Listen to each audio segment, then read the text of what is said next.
Good morning, good afternoon, good evening, wherever you are, whatever you're doing, you're working hard, you're playing hard, whatever it is that you find yourself doing at the moment.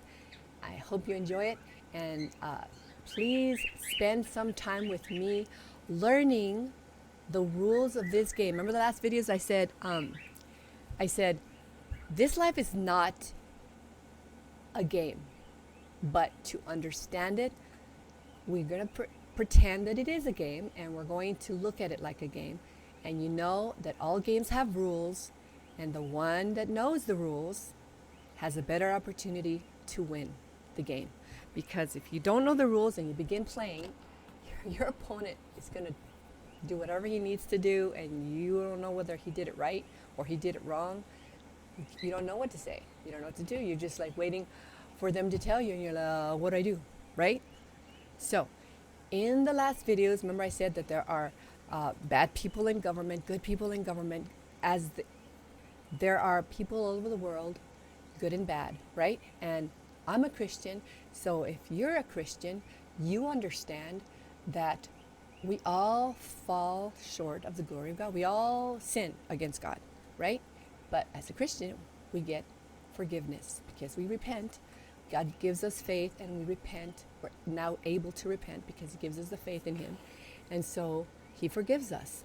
And the more we live, we are being sanctified. We are changing from our ways, strengthening our character, our personality to be more and more like Jesus Christ. So that's his son.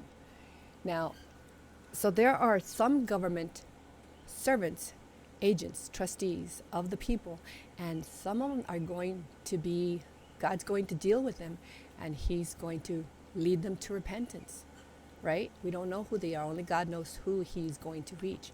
So in our government, there could be some that are going to be reached by God, and then when we reach them with this message, they're going to help us, right?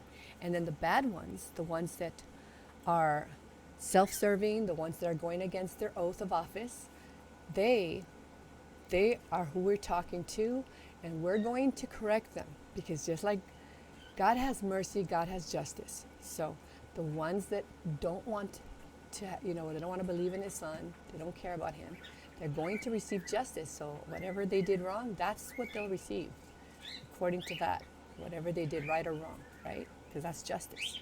And us, the ones that are believers, we're going to receive mercy because we are able to repent because we believe in Jesus Christ. So we're going to behave accordingly to that. And we are forgiven. And when we do something wrong, we do feel bad. It is not fake. We feel bad. We repent. It bugs us internally. When they do something wrong, it doesn't bug them at all. It doesn't take their sleep away or anything if they're doing something, unless they know we're correcting them. Then they lose a lot of sleep because they find out that, it's not going to be like it used to be before, where they used to get away with things. But since we know the rules of the game, we're going to win. We're going to know how to correct them. All right. So out of the 50 states and the one constitution, we're going to read about everything to do with enumeration of rights. I have all these little hands right there. All right. And we're going to learn vocabulary, so just put up with this, because no matter what you learn, you have to learn vocabulary. It doesn't matter if it's science or botany, whatever it is that you're studying, out there. You have to learn the vocabulary that's used for that, right? So we're going to learn the vocabulary in our constitutions. And just so you know, I have several of these books. Remember these? I told you, get this one. That's Black's Law 5th, and the one that has a picture of a key, get that. The one that has a picture of a key. And I explained to you why. Okay, so I have all of these. I have several of these books. I even have the current one. And I got to show you, because I'm a show and tell mama, because I used to homeschool. So I had to show everything to my kids. Here you go, kids, look at this. I'm going to show you where I'm getting this. So this is number 11, okay? So they have, right now, Black's Law. It's his last, whoever began this, it's Black. That's his last name, whatever. So they have 11 of these. Now of course, whoever the corporation, company, whatever it is, they've done 11 of these. But like I told you, it's important to learn vocabulary, but somehow, and I'm not accusing them of any wrongdoing, but for some reason, all the vocabulary, instead of the book getting bigger and explaining more, it is being changed. And like I said, I don't know if they do it on purpose or not. It could be just one of those things, right? But the terms are changing, and they've taken out parts of the vocabulary, of the definition, so that you don't even know what it truly means. Like, for example, when you look for courts of record, they have taken a lot of the information to describe it perfectly so you understand it perfectly. And the same thing, did you know that I couldn't even find enumeration in the dictionary? Just imagine this. This is the greatest contract in the United States of America, our constitutions, right? That's a trust and indenture. Well, shouldn't that take priority to make sure that every single word in there is in the law book? Because you know that the law, the common law, that's the greatest law, common law, and that's the law of the people, of all, common to all man. So why in the world would they not have some of these words in there? And then sometimes they don't have them properly explained. And I'll show you. I had to look at different places to get this. They really should have it in there because, see, statutes, remember I said, statutes are not the law for the people. They're for the government servants, so they know what to do, how to do it. Let's say we gave them 10 things to do. And so when they do a statute, they have to go by those 10 things and write statutes to do those 10 things, get those 10 things done. But in the United States, remember I told you it's 18 things? So like say they're writing statutes to do the work of those 18 things, make that happen, right? All the while not encroaching into our inherent rights, not trespassing, not infringing, not abridging, not shortening, not lessening all of our rights. The frame of, remember that Constitution I said 2 parts? One is the framework of government, one is the Bills of Rights, Declarations of Rights. Okay, so they cannot mess with those because that's the whole purpose of the government. Remember I said, remember the word benefit. If it doesn't benefit, they're doing something wrong. It doesn't benefit you, not them, not them. So let's begin, and I'm going to see, in the beginning, I'm going to define these words that I found, and then the rest of it we'll just read together because it should be in there all ready for you. I hope I did, highlighted all that I needed to highlight, but anyway. So Alabama, Article 1, text of Section 36, the provision says this, that this enumeration, and I'm checking on the microphone because I had it off a little while ago. Okay, that this enumeration of certain rights shall not impair or deny others retained by the people, and to guard against any encroachments on the rights herein retained. We declare that everything in this Declaration of Rights is accepted out of the general powers of government and shall forever remain inviolate. You can find this provision at Ballotpedia. Just look at Alabama Constitution /Ballotpedia and you will find it. And if I did it wrong, I copied it wrong, you can call me out on it because you should check on everybody. Because just because someone smiles at you, hello, and says I love you, or says sweetie, or syrupy honey, whatever, oh, vote for me, doesn't mean that they really care about you. Remember, just look at the evidence, okay? So, we're going to define these words that are in here so we can go on to the next thing. Remember, look at here, it's to guard against any encroachment. So someone gets to guard it because we wrote this, we pull these, we show them that we have all the declarations of rights, they're accepted out, they're reserved, they're not given to them to mess around with and do anything to them, right? So we make sure that they're accepted. And why, right? To look at here, to guard against any encroachments on the rights herein retained. Okay, so to guard against that, we declare that everything in this Declaration of Rights is accepted out of the general powers of government and shall forever remain inviolate. So we made sure, and they already signed, they already said I do and all this to the, took their oath, subscribed to their oath. So now it's a contract. It's done. They are oath and duty bound. They have to do this because we want to guard. And who is guarding all three branches? Who guards all three branches? Because sometimes people think that if you go to correct them, you have to go to the judicial branch, right, to correct the government workers. What if they're messing up too? What if the ones messing up are in all three branches? Now what do you do? Who are you going to take it to fix this? Well, guess what? We, the people, are also the ones that can correct the government. And that is why in our Constitution we wrote that we have all political power and that we have the right to alter, reform, and abolish any government at will if they even look like they're about to commit maladministration, which even suspect it, have nightmares over it, whatever, worry about it. We can call them out for maladministration, all right? So we have the right. See, because what if the executive branch, legislative branch, judicial branch, they're all agents of the people, trustees of the people, they're indentured servants, they are servants, agents, and trustees, right, of the people. So that's what they are to us. They are supposed to do everything for our benefit. That's why they're hired. They're hired to do everything for our benefit of the things we gave them to do, and don't step on our other things that we have. And to make sure that we wrote enumeration of rights. Okay, so here.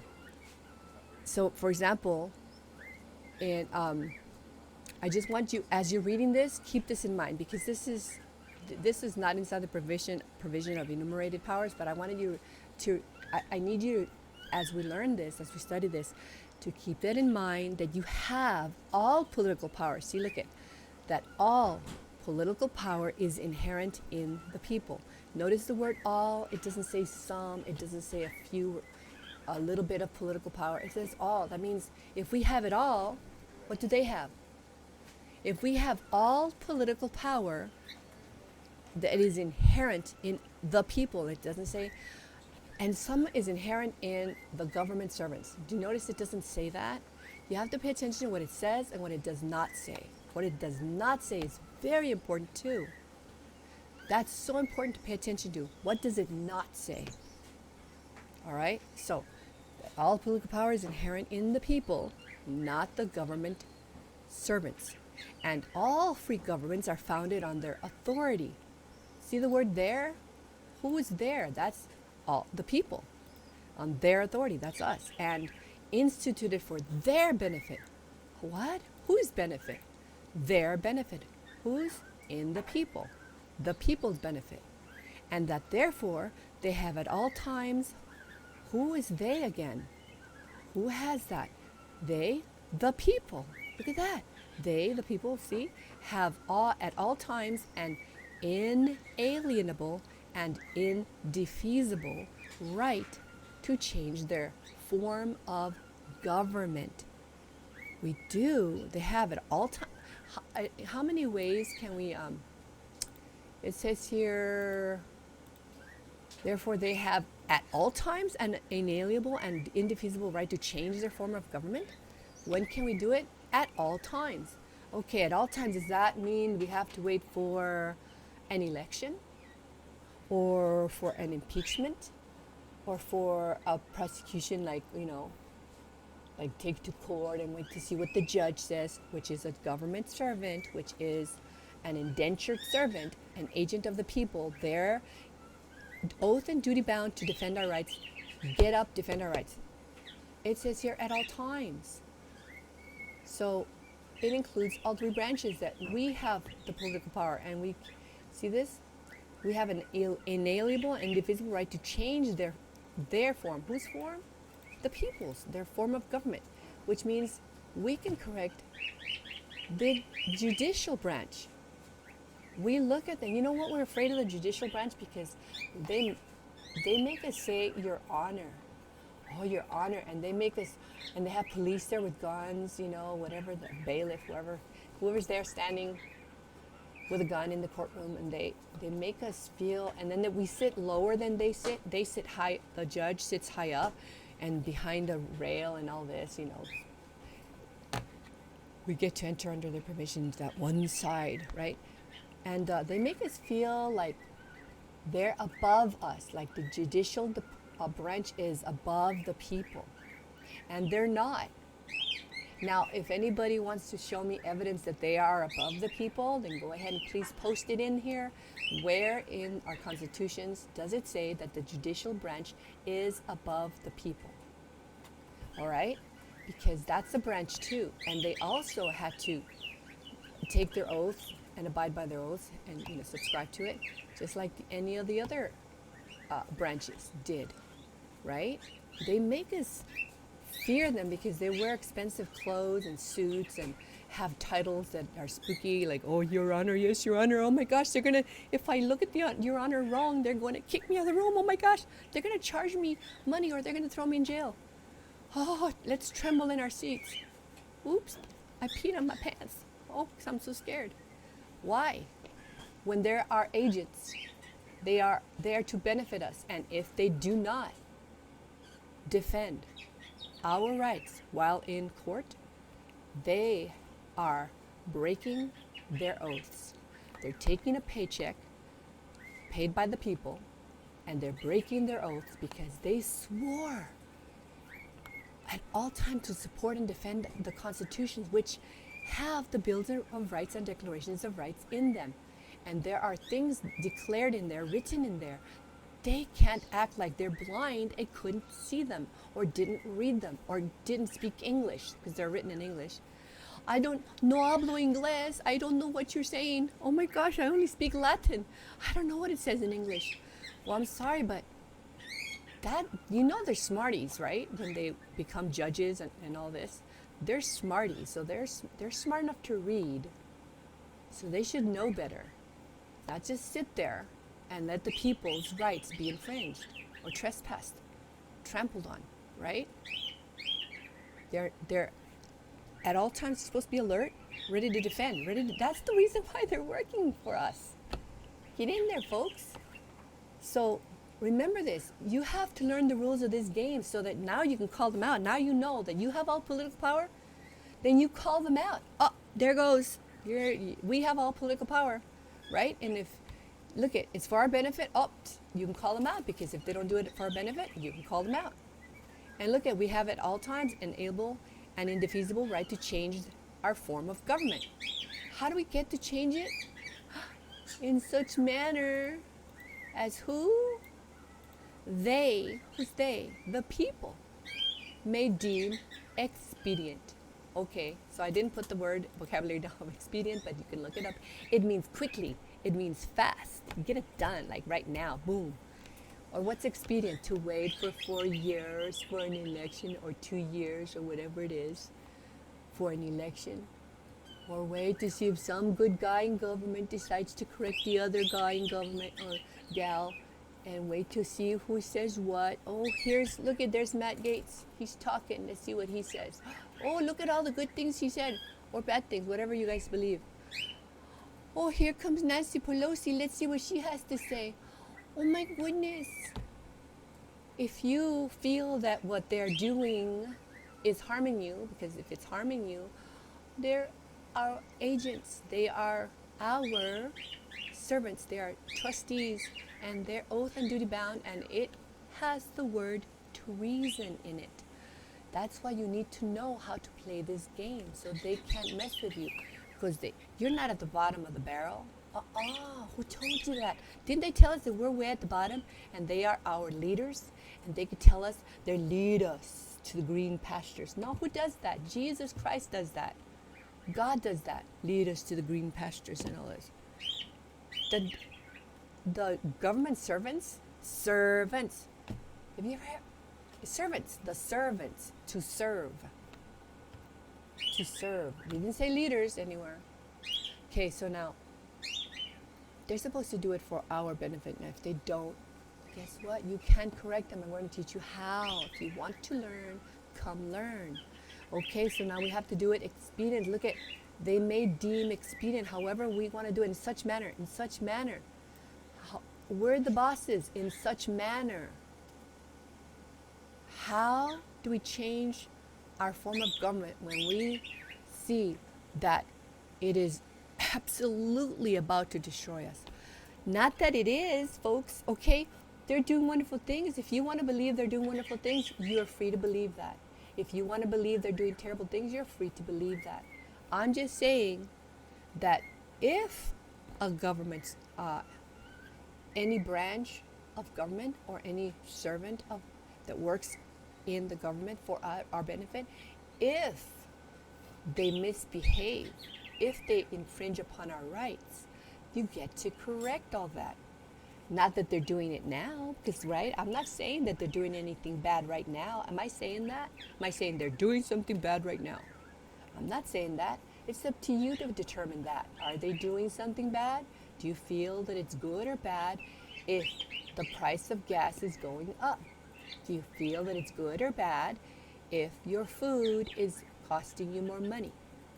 Is it good or bad if when you go work, they take a humongous chunk off of your pay that you worked for? You got dressed. You were tired in the morning. You got up anyway. You went to work. You put up with the traffic, right?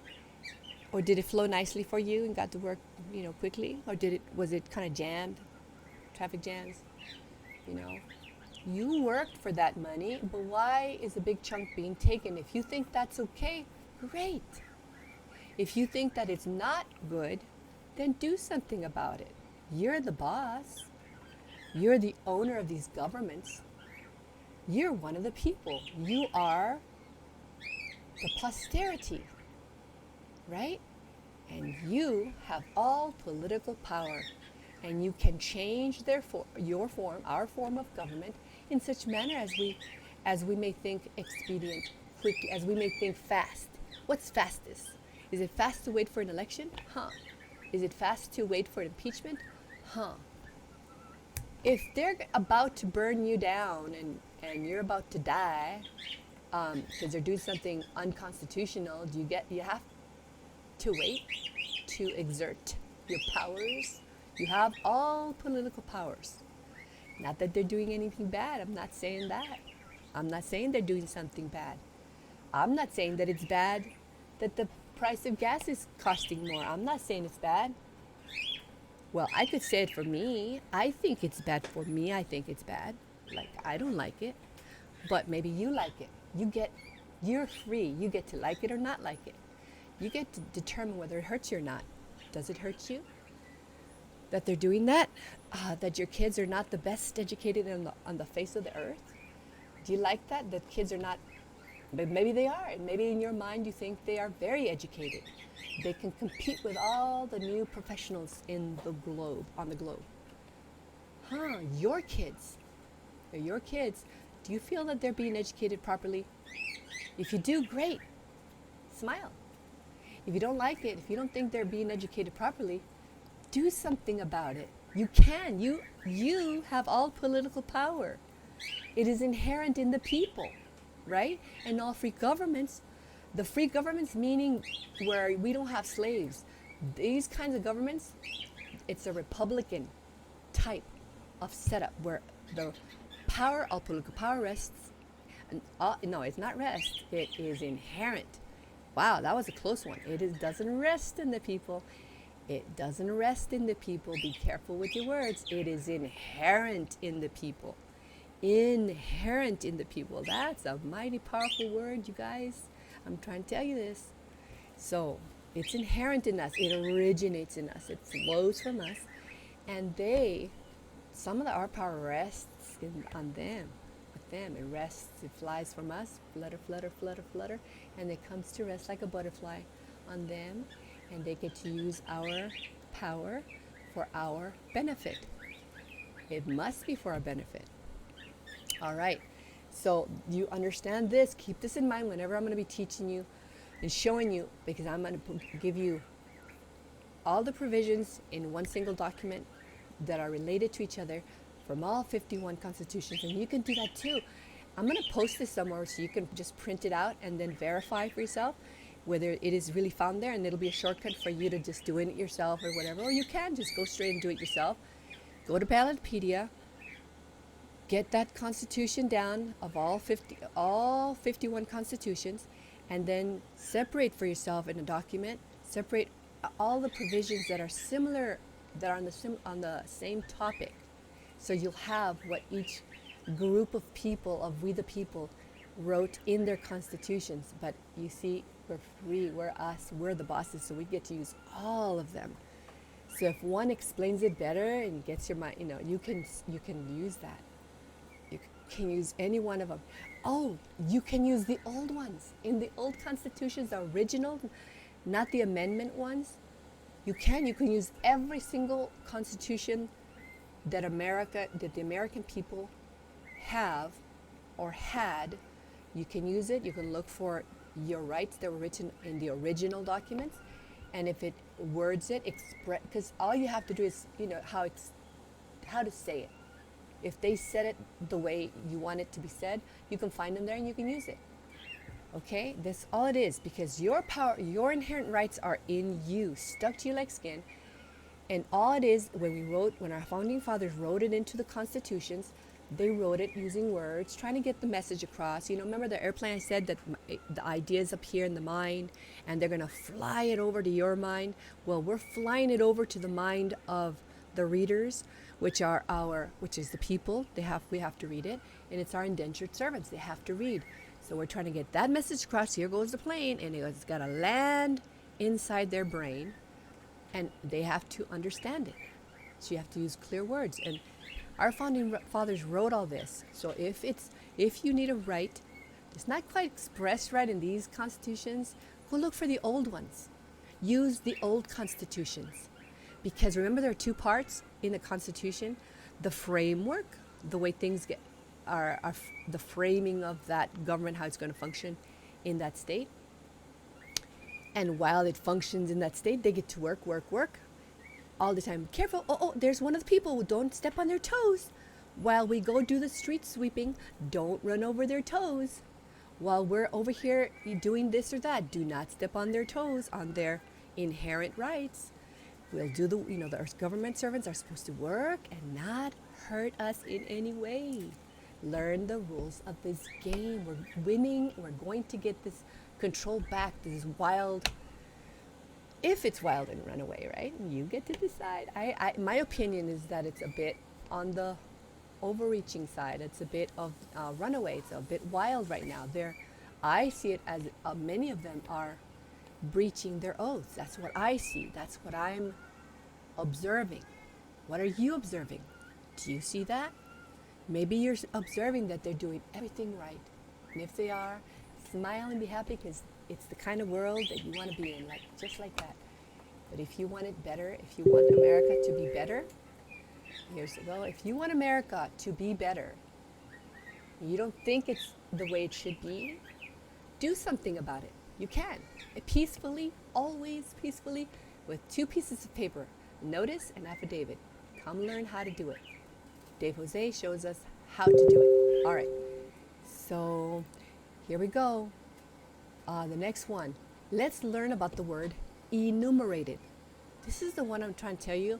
It didn't have it in the Black's Law all the way explained out, but it's good enough. Look at enumerated. This term is often used in law as equivalent to mentioned specifically. Well, it is. If it's mentioned specifically in our constitutions, then that's enumerated. Designated. Okay, designated. All right. Or expressly named or granted. Expressly, remember, you wrote it in words, and we said, this is the power that we are granting to you. Get these 18 things done. Boom. How many things did you say, boss? How many things, boss, were we supposed to do? 18 things. All right? Well, man, however you talk. 18 things. Get those 18 things done for me. So now it, as in speaking of enumerated governmental powers, items of property, or articles in a tariff schedule. See, like, okay, let me read it all together. Enumerated. This is Black's Law Dictionary, 5th edition. Enumerated. This term is often used in law as equivalent to mentioned specifically, designated, or expressly named or granted, as in speaking of enumerated governmental powers, items of property, or articles in a tariff schedule. Did you notice that it didn't mention the people's rights that are enumerated? It just mentioned the government powers that are enumerated, because they have enumerated powers, our powers that we granted to them to be able to get the work done. And yes, they are also enumerated. And all it means, I'm going to look at the definition below, but see, the word, can you hear the word almost number? Number, enumerated. You can almost hear the word number in there, huh? That's what it has to do with, numbering it. So now this is Black's Law Dictionary, 5th edition.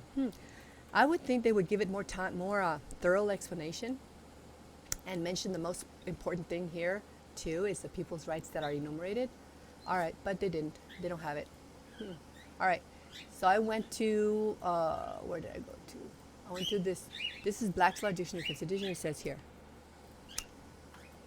enumerated powers. This is not the word enumerated. This is the word they have in the Black's Law Dictionary. You're going to find they have a single word, and that's the term, that's the vocabulary. And they also have maybe 1 or 2 or 3 words, a little group of words, and that's what they are defining. Okay, so this one is a group of words, 2 words, enumerated powers. All right, because that's all they said for enumerated. That's it. Didn't mention the people's rights. Okay, but enumerated powers, the powers specifically delegated by the Constitution to some branch or authority of the national government, and which are not denied to that government or reserved to the states or to the people. The powers specifically given to Congress are enumerated in Article 1 of U.S. Constitution. Remember I said it was important to pay attention to what is not written down? Oh my goodness. I should look for it. Let me see. Open, browse. Let me see here. All right, let's see. Let's look at, let's see.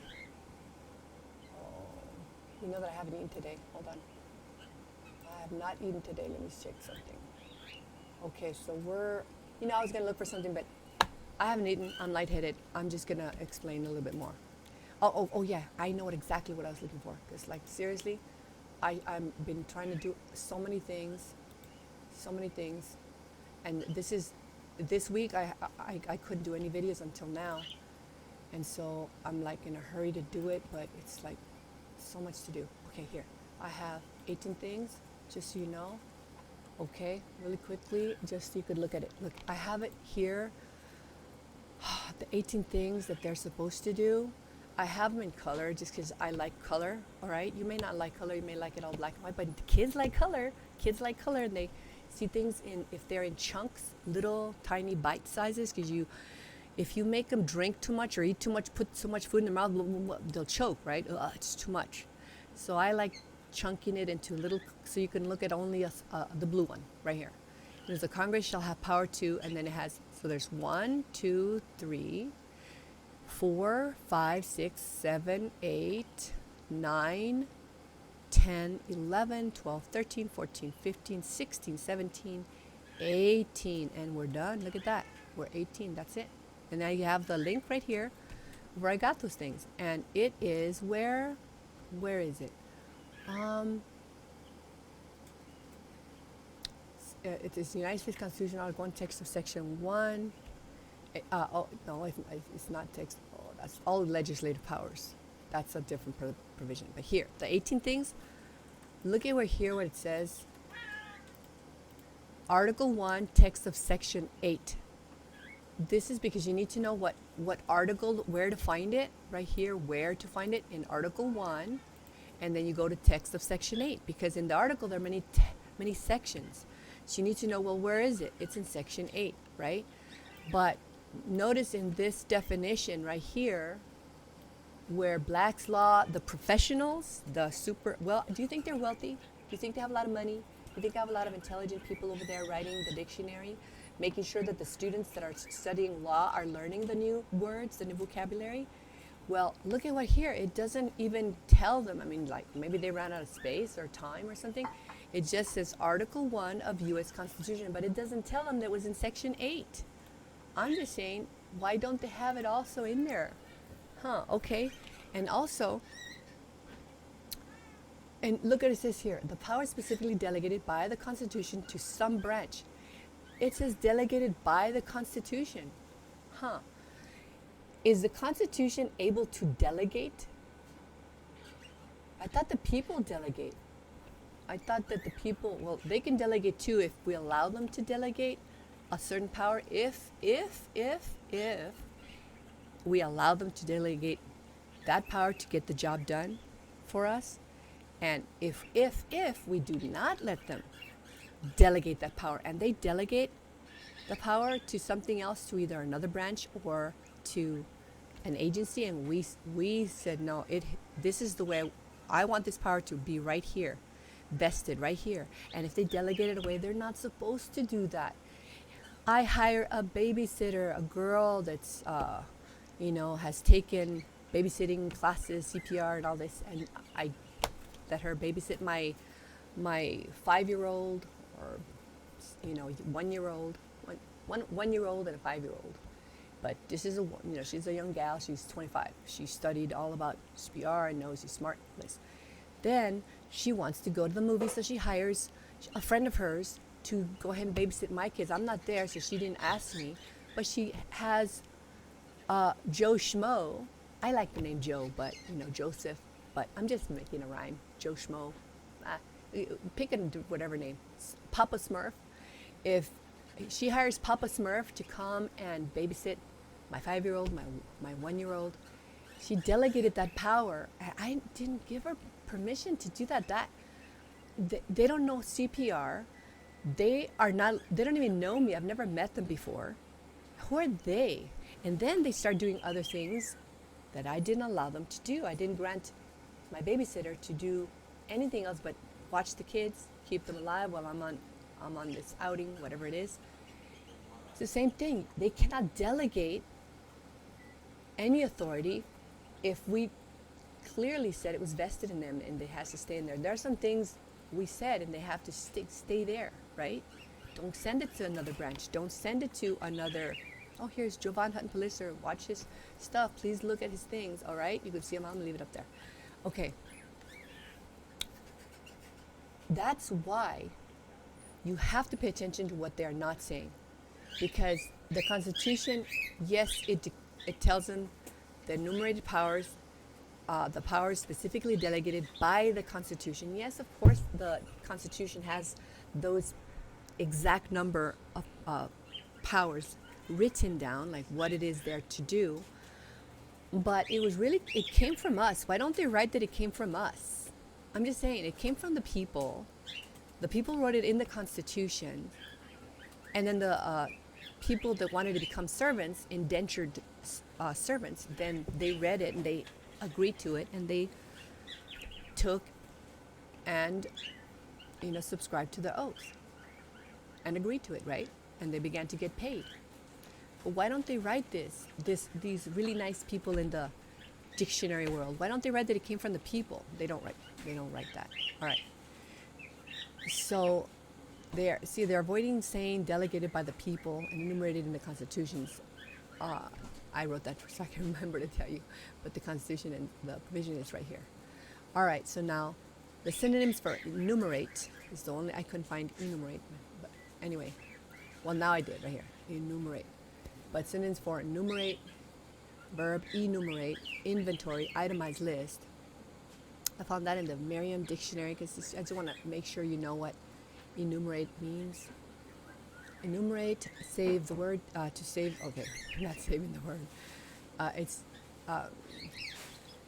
to ascertain the number of, to count, or to specify one after another. It's a list. So that's what enumerated means. Okay, in a census year, the U.S. government attempts to enumerate every single citizen of the country, a task that even in the modern era of technology isn't truly possible. Medical tests often require the enumeration of bacteria, viruses, and other organisms to determine the progress of a disease or the effectiveness of a medication. So anyway, this is Merriam-Webster trying to explain how to use the word enumerate, so you can understand that it just has the word number in it. Numbered. Okay? It's number root. You don't have to use numbers when enumerating. You don't have to use numbers because if you write the list of things, even if you don't number them, you can still count them, right? We can 1, 2, 3, like I did. I counted these things here. Because when you see it in this section, it doesn't have a counting, but I put a number on it. I enumerated them with a number, but they show it to you just by showing you the words. They just have the words here with no numbers, so that is still enumerated because it's still a list of exact things. Now remember, they're going to try to tell you, oh, the 18 things are just, advice. Just the 18 things we hired them to do is just, they could take it and do extra things because they were just really good ideas that they should begin with. Not so. They are exactly to stick to that and nothing more. So you can call them out. You can call them out when you see that in the game they're doing something that's more than the 18 things. You can call them out. All right? I'm just going to read you the 18 things. It doesn't take that long, you guys, please. If this video gets long, I'm not a professional video maker, so if it gets long, just listen to a little bit and then move on and listen to something else, do something else. Come back to it and continue so you don't get bored. I'm trying to teach you the best that I can, all right? And there are people, excellent people, that can teach you the same thing and that might fit your style better of learning, but I like to explain as much as I can. I do a lot of over-explaining maybe, but that's just me. I want you to understand, so that's just me. It's the way I try to explain. So go ahead, stay with me, or go to other folks. You'll see them if you join Telegram. Dave Cares for You at Telegram. Then you can join a group, and then you'll see other people talking about this and learning about the law and our rights, what to do, how to correct our government if it needs to be corrected. Not that it needs to be corrected, but if it needs to be corrected, we'll know how, right? We'll know how to do it. Here are the 18 things, really fast. I'm not even going to explain it. I'm just going to read it really fast. You know what it is they're supposed to do if they go outside of these things? Does that word treason apply if they do more than the 18 things or less than the 18 things? Because they are getting paid to do this. It is a contract. It's a trust indenture. Number 1. Okay, the Congress shall have power to lay and collect taxes, duties, imposts, and excises, to pay the debts and provide for the common defense and general welfare of the United States. But all duties, imposts, and excises shall be uniform throughout the United States. I don't understand why they didn't write the United States of America, because remember, there is a place called the United States, and it's just the District of Columbia, and it's a delineated exact geographical location, and they are to do the work there. They're to have their offices there, doing their work there, and they're only able to get other places somewhere else to continue doing this particular work in those other places, and you get to see that later. But it has to be related to this and only this.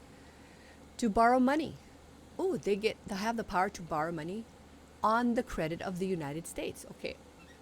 It says on the credit of the United States. It still doesn't say it. Remember I said pay attention to what it does not say, but sometimes it'll say something and then you need to know. To borrow money on the credit of the United States. To regulate commerce. Oh, they're supposed to regulate commerce? Where? With foreign nations. Oh, with foreign nations. And what else? And among the several states. Okay, among. You guys that are vocabulary buffs, they love, learning about words. You know what among means? Is the word among the same as within? I'm just asking a question. Is the word among the same word as synonym for within? Because it says here to regulate commerce with foreign nations and among the several states and with the Indian tribes. All right. That's what it says. It does. I don't read the word within the several states. It just says among the several states. Just like it says to regulate commerce with foreign nations. So our United States of America maybe has to do commerce with, say, Scotland. I like Scotland. And so maybe it's going to do business with Scotland, right? So they have the power to do that. We granted them. We want them to do that. And so how about among the several states? Oh, among, you mean among Texas and California, you mean? Among Indiana and Idaho, you mean? Maybe among them? Or does it say within the several states? Look at what it doesn't say. And with the Indian tribes. All right, here. Next one. Number 4. To establish an uniform rule of naturalization and uniform laws on the subject of bankruptcies. Oh, they're supposed to deal with the subject of bankruptcies throughout where? Throughout the United States. Oh, throughout the United States. A uniform rule of naturalization and uniform laws on the subject of bankruptcies throughout the United States. Okay. It didn't say to establish a uniform rule of naturalization and uniform laws on the subject of bankruptcies throughout the several states. Does it say that? The several states. Does it say that? Does it say in the United States and in all 50 states? Does it say that? I don't know. It doesn't say that to me, but do you see that it says that? But you read it. You figure it out if it says something or if it doesn't say something. Let's see. Number 5. To coin money. Coin money. To regulate the value thereof. And a foreign coin and fix the standards of weights and measures. Okay, to coin money. Let's make some money. All right. And then regulate the value. What is it worth, right? And a foreign coin. Oh, when they're going to deal with foreign coin, like money from China. Money from China. Should we buy Chinese stuff? Should we? Do the Chinese, I love Chinese people. I just don't like Chinese tyrants, if there are any. I'm not saying that there are any tyrant Chinese people. I'm not saying that. I'm saying, do you want to do business with China? Are they doing good to American people? Okay, it's up to you to figure it out if they're doing good, but a foreign coin. They have to deal with foreign coins, right? You figured out. Now, and fix the standard of weights. Oh, what? Okay, so what is an ounce? An ounce of gold or an ounce of, platinum or maybe copper, I don't know. And measures, to measure stuff out. So they're the ones that fix the standard. They fix the standard. Okay, does that sound, so far, have you read anything? Tell me when you get to the part where it says, and to tell people they cannot leave their homes. And to tell people, I'm not saying that they did that or they're doing that. I'm not saying that. Do you hear me saying that? I'm just saying that it doesn't say that. It doesn't say like, I'm not just saying that it doesn't say that they can force people to make people stay home when they feel it's necessary. To make people tap dance when they feel it's necessary. To make people drink Kool-Aid when they feel it's necessary. Does it say that? I haven't seen it yet. Are you guys forced to drink Kool-Aid if you don't want to drink, if you don't like Kool-Aid? Like say, or soda, if you don't want to drink soda? What if they want you to drink soda and they say if you don't drink soda, then you can't come to work. We don't let you go to work if you don't drink soda. Can they do that? Are they allowed to tell you that you must drink soda? What's your favorite soda? Even if it's your favorite soda? I like I like Fanta. I like Fanta.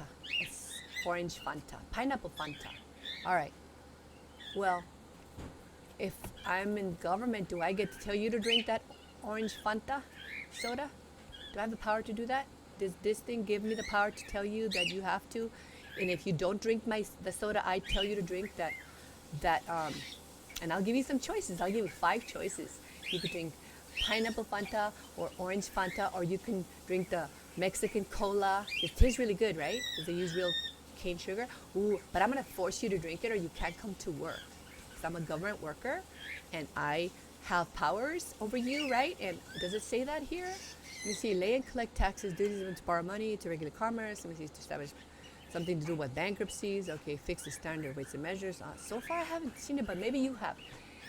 Can you guys post it for me if you do see where it tells where the government, where our government that belongs to us, where we gave them constitutional authority to force us to drink the soda that I'm telling you to drink. You don't want it. You don't like soda. What if you don't like soda? You don't like it. What are you gonna do? Well, you can't come to work. And if your kids don't do it, they can't go to school. How about if I want you to wear an eye patch? Let's make you wear an eye patch. I like eye patches. They look so theatrical, like a pirate. Ooh, I want you to wear an eye patch because it's cool. Or I think it protects you from injuries of the wind. Like the wind will hit your eye. At least you'll have the other eye, so you can see where to go, but the other eye will be protected. Protect your eyeball from the wind and dust and particles. And if you don't wear the eye patch, you can't come to school. You pay taxes to go, for this that goes to schools, for money for schools, but you still have to wear the eye patch. If your kids want to go to school, they have to wear an eye patch. They've got to protect their eyeball. One gets to be protected while the other one looks where it's going. You don't want children crashing against the wall or against each other, right? Or against the principal. So they got to be able to see with one eye, but protect the other one so it's all safe behind the patch. Does it say that here they have a right to tell the people to wear a certain garment or a certain outfit or a certain color? It says here, does it say that? All right, I don't know, I don't see it. To provide for the punishment of counterfeiting. The punishment of counterfeiting? You people do counterfeiting? Really? They dare do that? Do counterfeiting? Okay. It says to provide for the punishment of counterfeiting the securities and current coin of the United States. Okay, so that's number 6. Number 7 says to establish post offices and post roads. So that the post offices, they can send, okay. All right, so far I don't see where it says the eye patch. Or it says my soda. Where I want people to drink my soda. I like that Mexican cola, right? I like it, so I want you to drink. I want sangria. You can drink sangria. I love sangria, right? You have to drink it, or I don't like you, and I'm not gonna let you go to work, right? And don't forget the eye patch. And it can't be a black eye patch. It has to be a green eye patch, and so forth. All right. To promote the progress of science and useful arts by securing for limited times to authors and inventors the exclusive right to their respective writings and discoveries. Okay, that sounds fair. Okay, they can do that. I'm looking for my soda though. Where can I force people to drink soda or to wear the eye patch? I like them to wear the eye patch. I care about their eyeball. To constitute tribunals inferior to the Supreme Court. To constitute. Why doesn't it say institute? I'm just saying if it doesn't say a word or if it doesn't say something, just pay attention to it. That's all I'm saying. What does it say? What does it not say? To constitute tribunals. Inferior. What is inferior? Inferior to the Supreme Court. Okay, they're supposed to do that. It's inferior. It's not superior to the Supreme Court. It's not equal to the Supreme Court. It doesn't say constitute tribunals equal to the Supreme Court. I don't see that. Constitute tribunals superior to the Supreme Court. It doesn't say that. It says to constitute tribunals inferior to the Supreme Court. Okay, that's what it does say. To define and punish piracies and felonies. Oh, committed on the where? On the high seas. Do you guys live in the high seas? If you live in the high seas, they're going to get you they might punish you if you do any kind of piracies or felonies.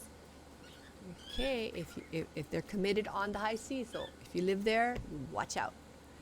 And offenses against the law of nations. Offenses against the law of nations. Well, we have to read the law of nations to know what they're talking about, huh? In a later video, we'll take a look at that. I don't see my soda or my eye patch. To declare war, grant letters of marque and reprisal, and I'm not going to get too deep in this because we're going to go ahead and unpack this out in a different video, but I like to chat. I like to talk a lot, I'm sorry. To declare war, grant letters of marque and reprisal, and make rules concerning captures. Captures on land and water. To declare war. Ooh, that's a big one. That's to declare war. They get to declare war, and they grant letters of marque and reprisal. You can say reprisal, reprisal. And make rules. What kind of rules? What kind of rules, precious? Concerning captures of land and water. Okay, captures of land and water. But where does it say about my soda? I want to make people drink my soda. And wear my eye patch. I think I want their eyeball to be healthy. To raise and support armies. To raise and support armies. But no appropriation of money to that use shall be for a longer term than 2 years. Okay. But it doesn't say my eye patch though. To provide and maintain a navy. To provide and maintain a navy. Oh, I see. We want them to have a navy. So we give them granted authority to allow them to do this. To provide and maintain a navy. I wonder if they did that. I'm wondering if they did that. There is a navy that I know about. But to provide and maintain a navy, okay, but did they do it properly? Number 14, to make rules for the government. What? Hold on a second. I don't want to. All right. To make rules for, does it say the people? To make rules for the citizens? Does it to make rules for the oppressed, for the, uneducated masses? I mean, what does it say here? It says here to make rules for the government. It has an N in there. Government. To make rules for the government. Okay?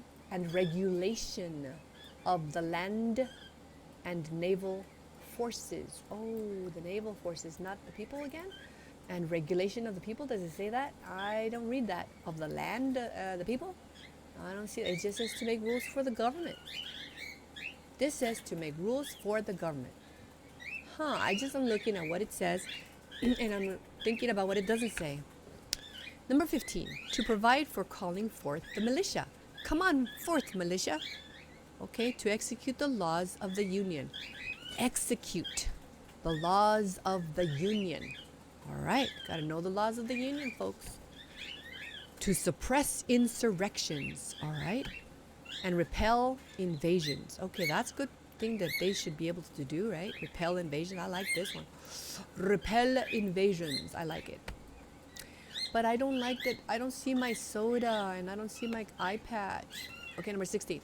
It better be here. It better be here to provide for organizing, arming, and disciplining the militia. Militia, not the people. And for governing what? Governing such part of them as may be employed in the service of the United States. May be employed in the service of the United States. reserving to the states, respectively, the appointment of the officers and the authority of training the militia. Oh, they're still talking about militia here. Militia here, militia here. Militia, militia, Marcia, Marcia, Marcia, militia, militia, militia. All right. According to the discipline prescribed by Congress. Oh, okay. Did you guys see the word soda in here or the word eye patch? I'm looking for that. Tell me as soon as you see it. Number 17.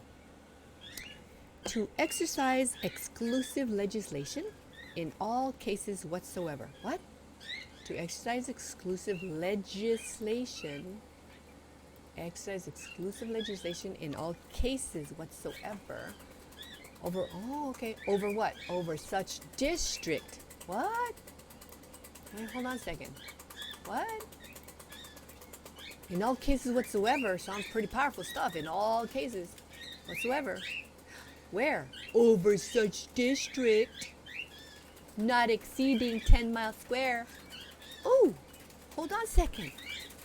Exclusive legislation in all cases whatsoever over such district, not exceeding 10 miles square, as may by session of particular states and the acceptance of Congress become the seat of the government of the United States, and to exercise like authority over all places purchased by the consent of the legislature of the state in which the same shall be for the erection of forts. For the erection of forts, magazines, arsenals. Here, you guys, they're making noises. I got baby birds to take care of. They're babies. I like babies. Give me babies. Vote for me. I like babies. Hey guys, vote for me. I like babies. I like baby birds and baby kids and baby ducks and baby kitties. All right. A lot of babies. Give me those babies, so vote for me. The exercise exclusive legislation in all cases whatsoever over such district not exceeding 10 miles square. Oh, sorry, a little bit of a broken record here. Not exceeding 10 miles square. Okay. As may by session of particular states and the acceptance of Congress become the seat of the government of the United States, and to exercise like authority over all places purchased by the consent of the legislature of the state, in which the same shall be for the erection of forts, magazines, arsenals, dockyards, and other needful things. All right, I didn't see the patchworks, the soda. Number 18, to make all laws. Oh, here it comes. This is it. This must be it, folks.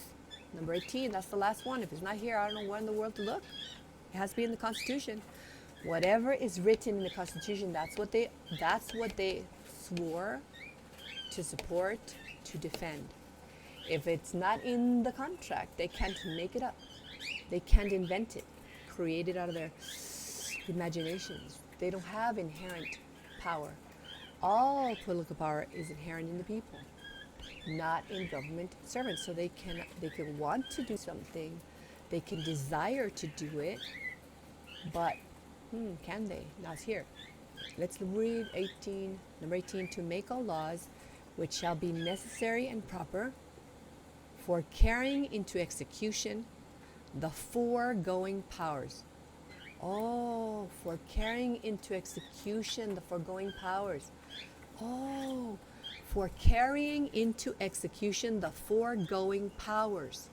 The foregoing powers. What forewent? What forewent?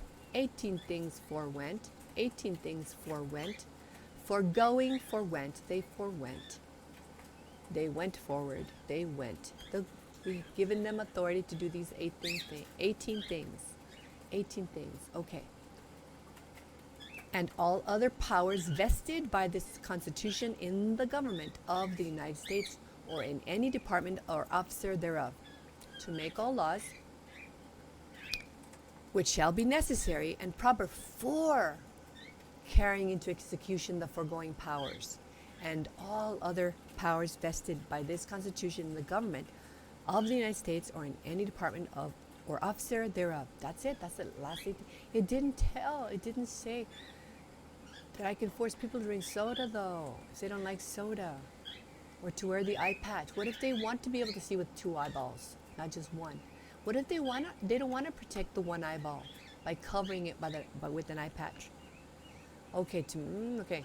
This is not exceeding, erection of forts, magazines, arsenals. It keeps talking about military things here. Oh, militia, military stuff here. Let's see, suppress insurrection, repel invasions. That's kind of military stuff. To make rules for the government and regulation of the land naval forces. That sounds like a military type thing to me. To provide and maintain a navy. That sounds like a military thing to me. To raise and support armies. Oh, that sounds like a military thing to me. To declare war. Oh, that definitely sounds like a military thing to me. To define and punish piracies, felonies committed in high seas, offenses against law of nations. Oh, maybe that's military too. I don't know. This one doesn't sound military, but that's what it says. But to punish piracy, okay. Here, constitute tribunals inferior to the Supreme Court. Oh, tribunals for the servants that are, like, we're gonna hire hundreds of thousands of them, not millions, but there's hundreds of thousands of government workers, and they have to have tribunals, don't they? Okay, here, science and useful arts. Oh yeah, that doesn't have to do with military. To establish post office, that's not military. By punishment of counterfeiting. Oh, but counterfeiting. Okay, standards and measures, bankruptcies. Commerce, borrow money, taxes. Okay, I didn't see where it gave them authority. It gave, if I'm a worker there, where it gives me authority to make you wear an eye patch. Where it gives me, if I'm a worker there, a servant of the people, where it gives me the authority in here. This is in the Constitution. So where it gives of the United States. So where is the power that they have to make you not go to work? To make, let's say, the FBI come and arrest you if you don't do what they say. But see, they're supposed to be doing all of these things. So, does that have anything to do with you? Like, you're in the private. Can they send the FBI, wake you up out of your bed? Was they have an idea that they ought to do that? I don't know. Did you commit any can they send the FBI because you did some bankruptcy here? Busted up some rule of bankruptcy? I mean, is that why they woke you up out of bed? That way they came? I don't know. I'm just looking to see. I like reading. Let's read. I didn't see it. Okay, goodbye. Didn't see it. Goodbye, I said. Come over here. All right. Now, I don't know how long I've been taping for, but I'm going to keep going. So just chop it up into little pieces because this needs to be together, because I'm going to go ahead and read this. Let's see. This is Merriam-Webster. It says, for students of government. I hope I'm not being too loud on your ear. I'm going to get a better microphone, and hopefully I won't be so loud. It'll be measured out. So, for students of government and law, the enumerated powers are the specific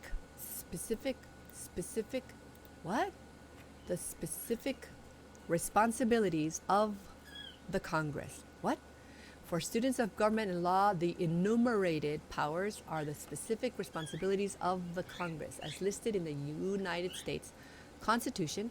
These are the only powers. These are the only powers that Congress has. These are the only powers that Congress has. I got to highlight. I have a trigger finger. It likes to highlight. Okay, the highlighting trigger finger. That's the only trigger finger I have because I don't have a gun. And I would love to have a gun, but I can't afford a gun. But if I could afford it, I would have lots and lots and lots of them. Okay, to defend myself and my family. But I don't have any. So now these are the only powers that Congress has. All right, now they're talking about enumerated because Merriam-Webster's defining enumerated. In the middle of defining enumerated, they reminded everyone that the enumerated powers are the specific responsibilities. They're very specific. Are they broad? Are they over our entire lives? Where does it say you have to have a license to have a cat? in the Constitution. Where does it say you have to have a license to have a dog? In the Constitution. Where does it say you have to have a license to drive a family car? In the Constitution. Where does it say you can be made to drink a soda, or you can be made to wear an eye patch? In the Constitution. In the contract. In the contract. Because that's the contract. We are paying them our money to obey that contract. And they cannot have other contracts that contradict with that contract, because then if that happens, remember that there is a word called, the word is treason. Remember, it's there. And they agreed to this treason, to having that there and what it means. They agreed to it and say, surety, under the Bible. They got the Bible. Let me see. Where's my Bible? Gosh darn it. Where's my Bible? It's around here somewhere. Yeah, I put my hand on the Bible. I put my hand on the Bible and I lift my other hand, let's see, like this. And I do solemnly swear. And I'm going to obey. And I'm going to support and defend. Okay. And it has the word treason? Yeah, it's okay, because I'm going to be good. All right. Okay, let's define encroachment. An illegal intrusion. Because this video is about enumerated rights. And it went with it. I couldn't help myself. I had to explain those other things.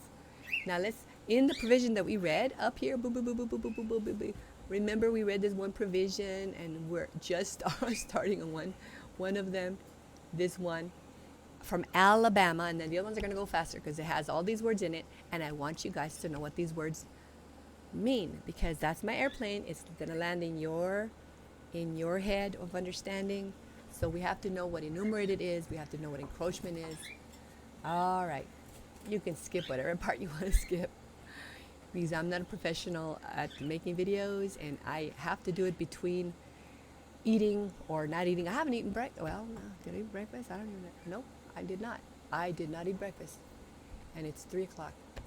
But that's how life is. That's how life is, because you matter, I matter. Hey, if we defend each other with the true law, we're all going to win the game, you guys. We're all going to win, because we're going to know what the law says. We're going to know what the law means and what it means if they mess up. It's a big deal if they mess up. Remember, we're playing this game. We have all political power. They don't have a single thing that's originating from them. So the only thing that it's like a robot. It got inputted with certain things. The minute that robot does something else, then it needs to be turned off, because like in those robots, in those movies where it says you can't hurt a human, no human. They have the certain laws they put into the robot. It cannot harm a human, blah, blah, blah, blah. Well, if it starts harming a human, if these government servants begin to harm the people, well, there's a shut-off button. There's maladministration, shut-off button, and there's also this thing called treason. Oops, that's a big, what does this big button do? Boop. Press that button and oh my gosh. It takes two people to point out the same overt act, unconstitutional act, and they're in trouble. That's why they can't just, you guys, if you want to work for the government, can you read, please, your constitutions, because it has a really big provision there that says that is the word treason, and you don't want to fall under that, right? You don't want to be a naughty one that, I don't know, wanted to jump ahead a few game, on the board game, wanted to go ahead and cut a few corners and cheat, because it has the word treason in it. So don't cheat, because it has the word treason. Encroachment and illegal. Encroachment, an illegal intrusion in this is by Black's Law Dictionary, okay? And let's see, now they gotta be serious people defining the law words. You would imagine they're gonna define the words that are found in our Constitution, because that's the most important of all the contracts in existence. In our country, in our nation, it's the constitutions, right? So shouldn't they define the words that are in the Constitution? Let's see what a good job they did defining encroachment. All right, based on what you read up there. Encroachment, an illegal intrusion in a highway or navigable river. with or without obstruction. That's encroachment. Okay, you know how words have more than one meaning. All right, this is one. An encroachment upon a street or highway is a fixture, such as a wall or fence, which illegally intrudes into or invades the highway or encloses a portion of it, diminishing its width or area, but without closing it to the public travel. Okay, so this is another definition of encroachment. It still has to do with the street or highway, and in which is illegally intrudes or invades. Okay, so the encroachment means something to do with illegally intruding or invading something. And here they're talking about streets and highways. All right, so let's see. Up there, was that provision up there talking about streets and highways, you guys? Was it talking about streets and highways, or was it talking about encroaching the people's rights, inherent rights? Okay, let's see how well they define it. In the law of easements, where the owner of an easement alters the dominant tenement so as to impose an additional restriction or burden on the servient tenement, he is said to commit an encroachment. This is talking about someone that has an easement. Let me see. Someone that's an owner that owns an easement, but then alters it. That's the dominant tenement. And what does it do? It imposes an additional restriction. It says, now I won't let you drive this or use this easement unless, or only if. That's an additional restriction or burden, unless you're wearing an eye patch while drinking my favorite soda. Okay, it doesn't say that. But this is impose an additional restriction or burden. But this is still talking about easements. You're said to commit an encroachment. All right, that's the end of their definition of the word encroachment. But did they define the word encroachment as it is used in the most important contract, I say, in the world, because I'm an American? And to me, that's a really important document, because our servants are swearing and to support and defend this contract, our constitutions, aka trust indenture, aka contract. And it says treason if they mess up. If they do it knowingly, they mess up. They should read, right? So they know what they're knowingly doing or what they're going to be doing. But it didn't mention, did it define the word encroachment as used up there in the constitutional provision? Is that a good job, you guys? Did they get from a point from 1 to 10? Did they get a 10 for defining the word? 0, 1, 2, 3, 4, 5, 6, 7, 8, 9, 10.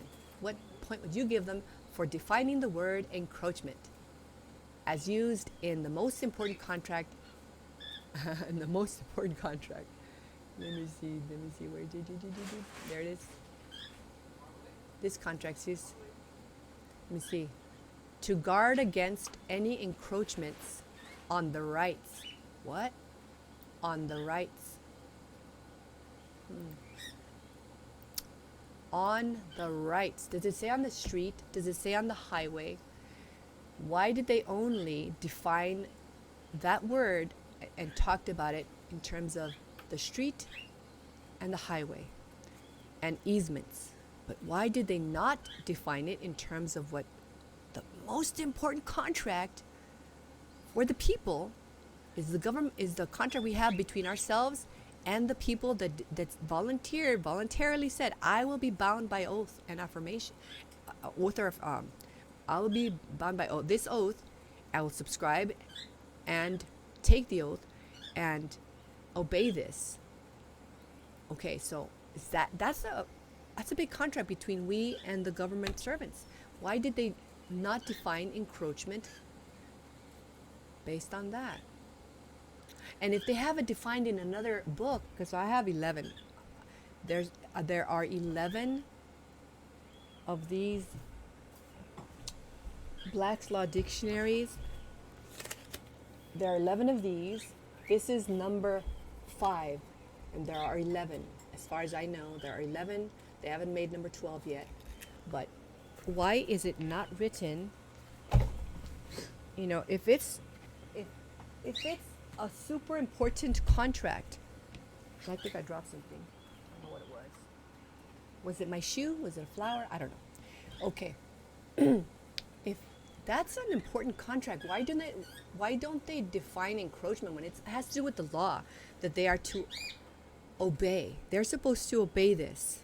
And why don't they teach their new law students, because they use these books, right, to teach new law students so they know the law, so that when you pay them maybe $400 an hour, maybe $500 an hour, so that when you pay them, they really do know the law.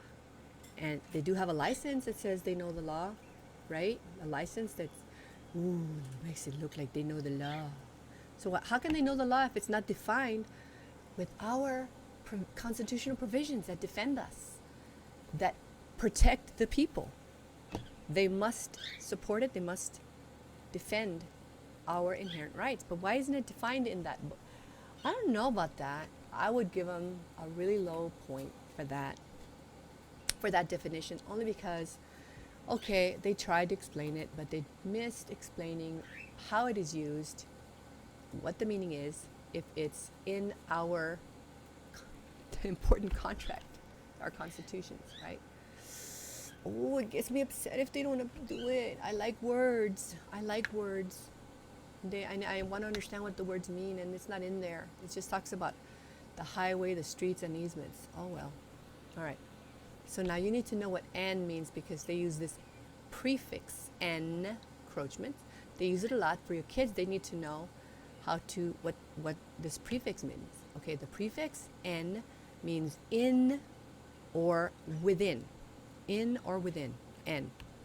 En means in or within, within. And it's generally added to a word to make it a verb. Oh, I like verbs, the action verbs. I'll leave it like that. Makes it a verb. I should have made it red because, it's an action word. And action words to me are red. Tense gives you red cheeks and you're full of action.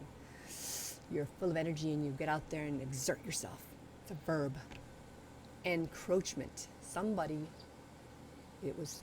an encroachment. Now I looked at this legal meaning. This is by thelawdictionary.org to see what they did. I don't know. It's good to use the Black's Law Dictionary because that's what they're teaching the law students. So we know what is the thing they're learning over there. So we know if they're teaching them right or teaching them wrong, correctly or incorrectly. We need to know this. And who can we complain to if they're teaching them incorrectly? Because you know that they're working in our governments in all three branches, right? Those lawyers, attorneys, counselors, officers of the court. Officers of the court. They're working and they're learning things. What are they learning over there? Because they didn't define encroachment. To gain unlawfully upon the lands, property, or authority of another. Oh, look at this one. It mentions the word authority. To me, that at least has something to do with certain rights. But okay, as if one man presses upon the grounds of another too far. Oh, if so, an encroachment is like if it's a man that presses upon the grounds of another too far. Wow, okay. Shouldn't be pressing at all. Definitely not too far. Shouldn't press if it's your ground and you're standing there and someone banging a drum walks over to you, and not that they're doing that, but somebody bangs the drum while walking really close to you and almost makes you want to move back to give them a little more space because they're breathing on you and their breath is reaching your face and you're inhaling it, and they didn't brush their teeth. Doggone it, they didn't brush their teeth. And they had anchovies and garlic juice, and they're breathing all over your space. All right. So if it goes a little, shouldn't go at all, right? They shouldn't invade your space at all. But if they go too far, then it's really bad. Or if a tenant owe 2 shillings rent service and the lord exact 3. Oh, you mean like if if you're paying rent and you have to pay $500 of rent, and then the owner suddenly shows up and demands you pay $1,000 of rent, do they have the right to do that? That's going too far. Now, if they say to pay $501, that's a little tiny encroachment. It's still an encroachment. 102, it's a little encroachment. 1,000, that's a big encroachment. But it still was encroachment if they charge you 50 cents over the amount that you guys agreed on. It's still an encroachment. All right? So the Spencers were said to encroach. The king's authority. Okay, blah, blah, blah. In the law of easements, where the owner of an easement alters a dominant tenement so as to impose an additional restriction or burden on the servient tenement, he is said to commit an encroachment. This, again, they're talking about easements, but here they talked about authority of another authority. All right, so if you have authority, that's your rights, you're a powerful man, woman, and they encroach them, they go in 1 little inch or half an inch or quarter inch. If they go into your rights at all, they went too far already in my book. They cannot go in there at all and infringe, trespass, or diminish or hide. They can't do any of that. So that's this definition by the lawdictionary.org. This is the freedictionary.com. Encroachment, unlawful interference on another's land or with their rights. Oh, this one does define the rights, you guys. What point should we give them? Because they defined the word encroachment as used up there in our constitutional provision. Look at this. It says unlawful interference on another's land or with their rights. This is the part that really counts, you guys. They all count, but with their rights. That's an encroachment. Thank you, thefreedictionary.com, for defining it correctly. I'll give you really good points for this. All right? And notice this, guys. It says unlawful. It doesn't say illegal. It could it have said illegal interference on another's land or with their rights? Illegal? Why didn't they use the word illegal? See, notice what they use and notice what they don't use. Understand what they say, understand what they do not say. They are not saying illegal interference on another's land or with their rights. I wonder why they're not saying illegal. Why are they saying unlawful? Could it be because the real law is common law, the constitutional law, the law that's written in our constitutions, the Bills of Rights and Declarations of Rights? Bingo! That's the real law, you guys. That's the real law, and it'll be unlawful if they infringe on your rights. It's unlawful, right? Now, illegal, show you later. I'll define it and I'll find all the evidence for it to support it, but look it up yourselves for now, because I'm going to tell you that illegal has to do with legal things. And let me turn this off for a second. So right now, at least let's give these people, the freedictionary.com, an applause because they defined it correctly. At least they touched on it, right? Unlawful interference of another's land or with their rights, encroachment. Now you know what that provision says. They can't enjoy it. Oh, look, it's private property, no trespassing. They can't trespass against your rights, your inherent rights. They can't trespass against your rights. They can't infringe. Those are all the words you can use. Trespass, infringe, diminish, abridge. Well, I like to use the word they cannot infringe because I found that word used in the constitutions. And trespass, that's an important word because you see trespass is also found in the legal, in the maxims of law, right? Those are powerful maxims that they cannot argue against. They are settled. It is settled that it is true, for whatever era it is, whatever year it is settled to be true and correct and good. That is good. That's correct. The maxims of law and in the common law, that is settled. That is settled. That cannot be moved, removed, abridged, trespassed. No stepping on those toes.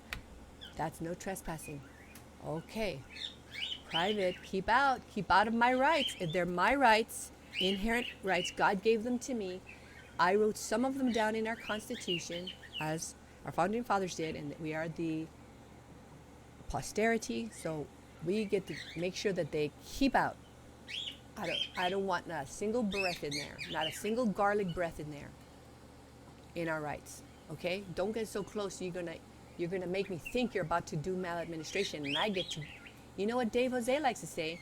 He's gonna get your blank thing out of there. You ain't. It's not a planet. It's something else. It's not a planet. A really big planet. It's not a planet. But he'll get it out of there if you try to even get one little toe inside our rights. Step in our rights. All right. What does the word impair mean? Impair, to weaken, to make worse, to lessen in power, to diminish, or relax, or otherwise affect in an injurious manner. To injurious manner. That's impair.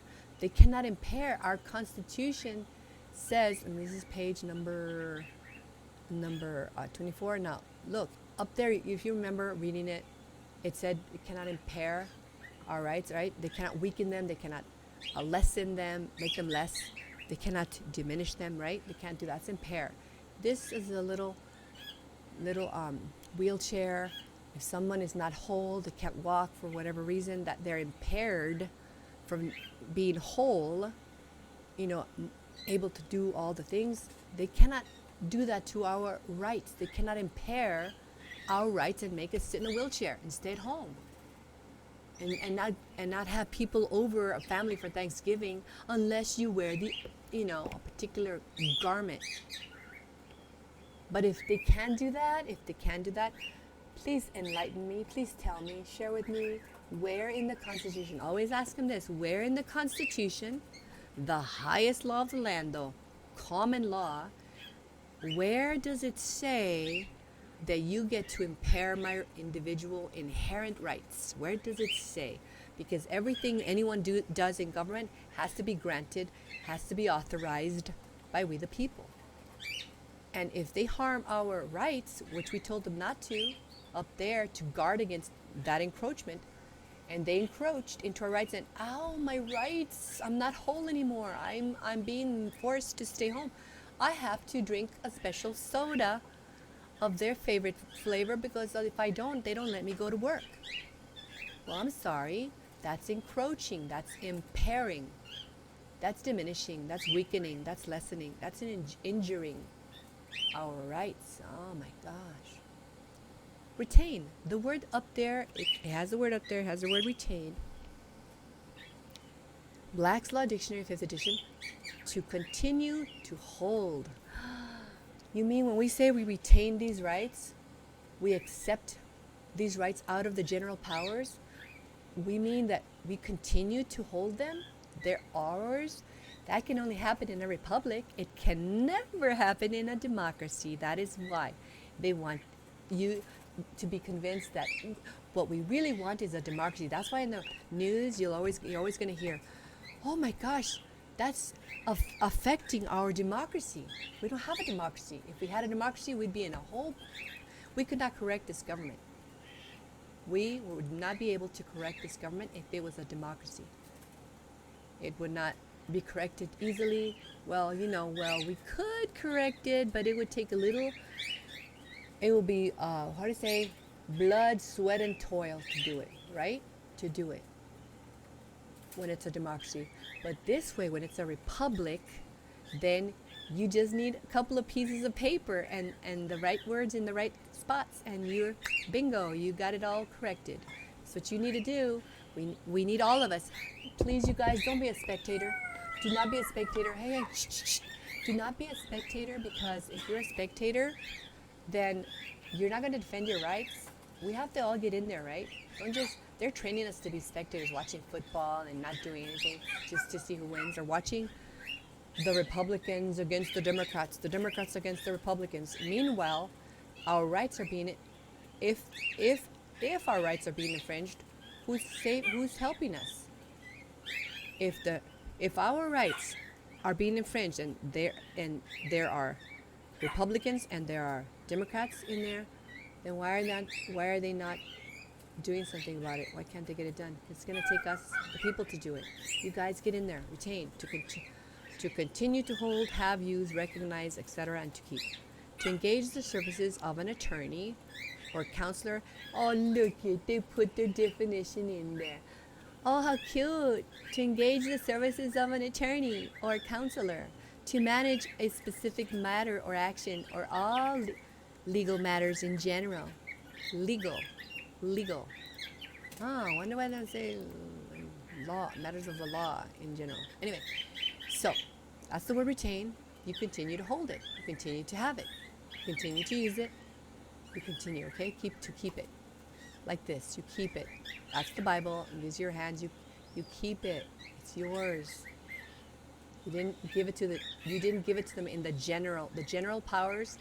They're a group of powers. Those are the general powers we gave them, and with those powers, they've got. It's like we gave them only a few colors of Play-Doh, and whatever they do, they have to use those colors. They can squish them together, and never mind. I'll explain that. I was going to get messy if I explain with Play-Doh. Except I haven't excuse. Except. This meaning is by Black's Law Dictionary edition, but only for, not including, other than, otherwise than, to leave out of account or consideration. So the word accept, like remember it said up there in the provision, it said these rights are accepted out of the general powers of government. These rights, right, to guard against any encroachments, right? To guard against any encroachments, these rights are accepted out of the general powers of government. The word accepted, it's past tense. It means not including. We're going to give them these general powers, but not including the ones we're keeping. Other than.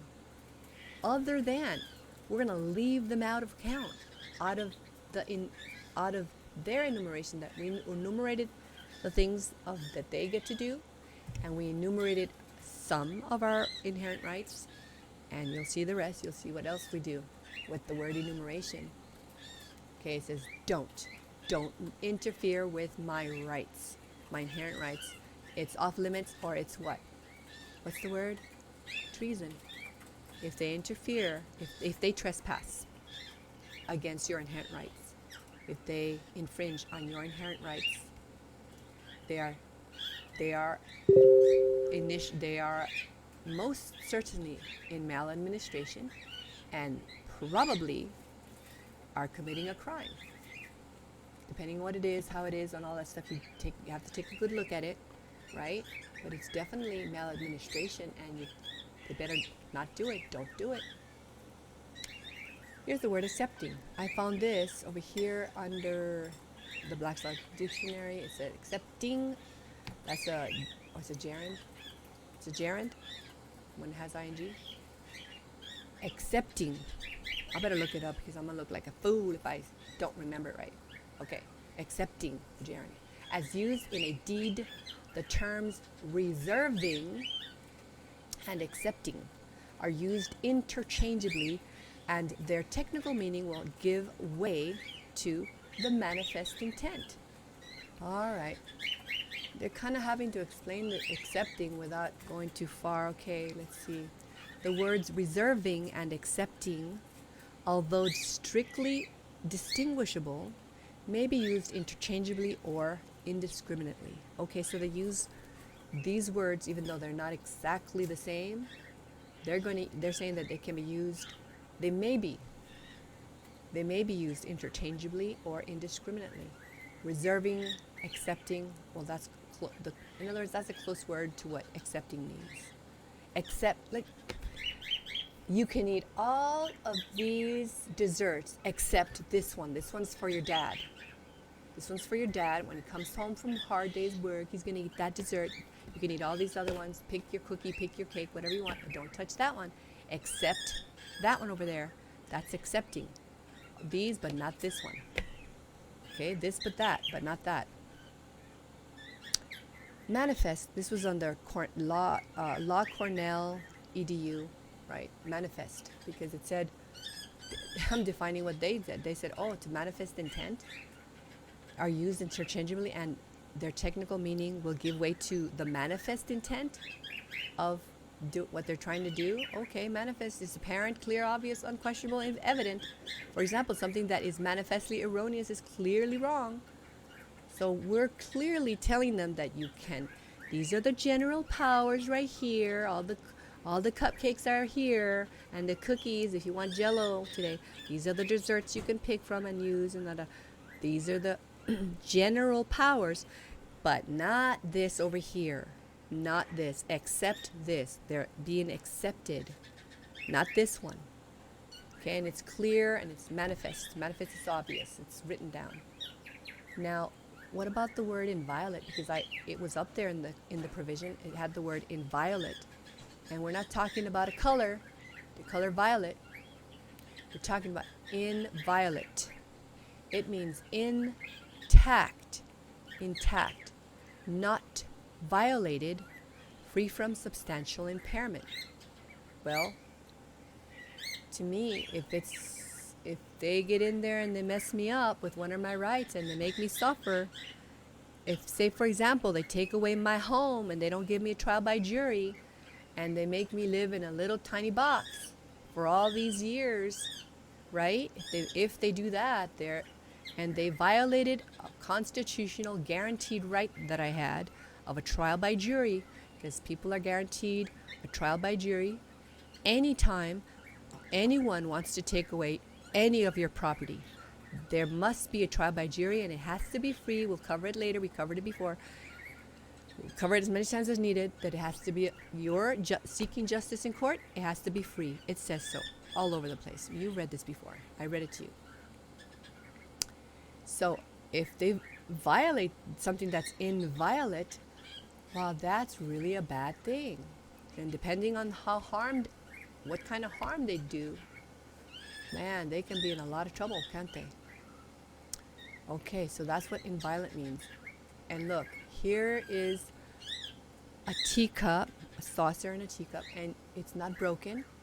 It's complete, uninfringed, not trespassed, not damaged, not injured, nothing wrong with it. No government servant has busted it up.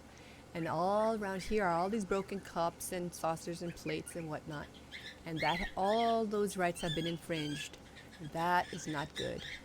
When your rights are infringed, your inherent rights, they had to bust up something they should not have touched. They were hired to defend your rights. They are being paid to defend your rights. They took an oath with the word treason in it to defend your rights. If someone else infringes on your rights, they have to correct that. But if they infringe on your rights and they are the ones that took the oath, the punishment, the thing that really, you remember the word treason, just remember the word treason and look it up, please. All right. See, this is an infringed sewing machine. It should be like this so it can work. So you want it to work, not infringed, right? It can function. This can't function. It can't. It got hurt. It got injured. Now you messed it up. You got to fix that. Redress of grievances. You messed it up, man. It cannot do what it was. It can't enjoy life being a sewing machine, sewing things and being a happy little sewing machine, because its rights were infringed. Look at this. Look how messed up.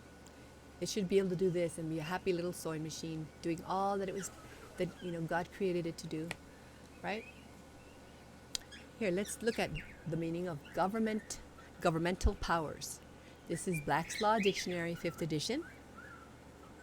The totality of power which reposes in a government, enabling it to carry out its proper functions as a sovereign. General powers of federal government are enumerated in U.S. Constitution. Powers of state governments in state constitutions. Municipal governments in charters. So the governmental powers is the totality, all of it, of the power which reposes in a government. If we give them a bag of marbles, and there are there are 18 marbles in there, 18 marbles in there, they have 18 authorities, 18 granted authority that reposes. Reposes is like a little butterfly that comes and lands on them, and now it's resting, because the word repose is like resting there. Now they can use it. Now they can use their marbles correctly, right? I'm just saying, they've got these general powers, 18 granted authorities. They can do this, this, this, this, and that's it. What's the word grant mean? What does the word grant mean when we grant them authority? It's to place for control or management or use. The word grant, this one is by Merriam-Webster. Let's see, I don't know.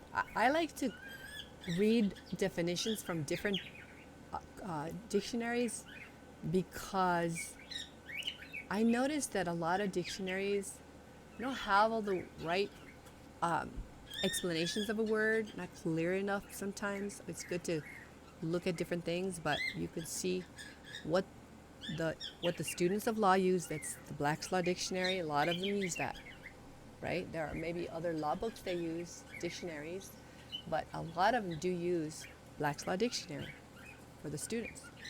And this one, the word grant, I looked it up, and I'll read you what it says in the Black's Law. But here in the Merriam, it says to place for control. So it rests with them so they can control it or manage it or use it. All right, that's granted, the granted authority, the granted power. We place it for control, to do those things. They can manage it or use it, right? Granted. Okay, this dictionary is, I don't know, which one dictionary? I usually write, this is Black's Law. This is Black's Law. Grant, to give, it says to give or permit. It doesn't say to give only, it says to give. To grant means to give. Or to grant means to permit. See, to give or permit. To grant means to give.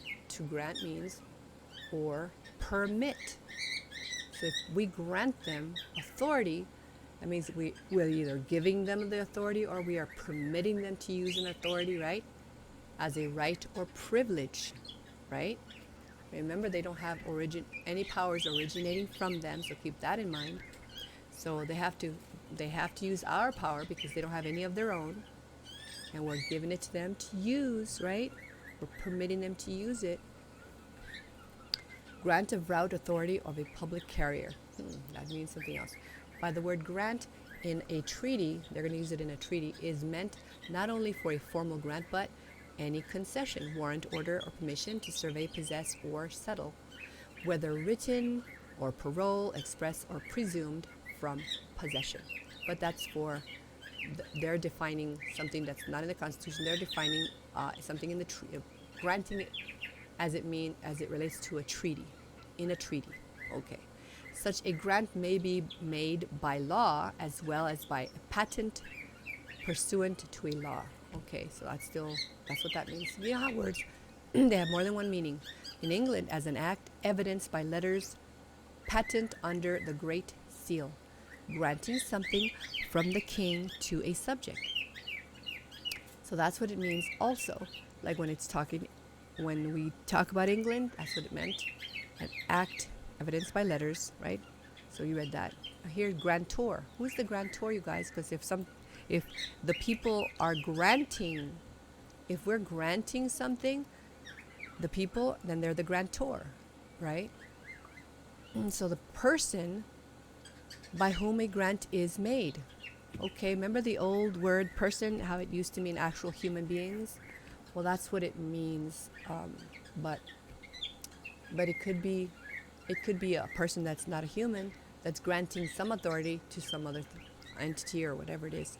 But it's the person by whom a grant is made.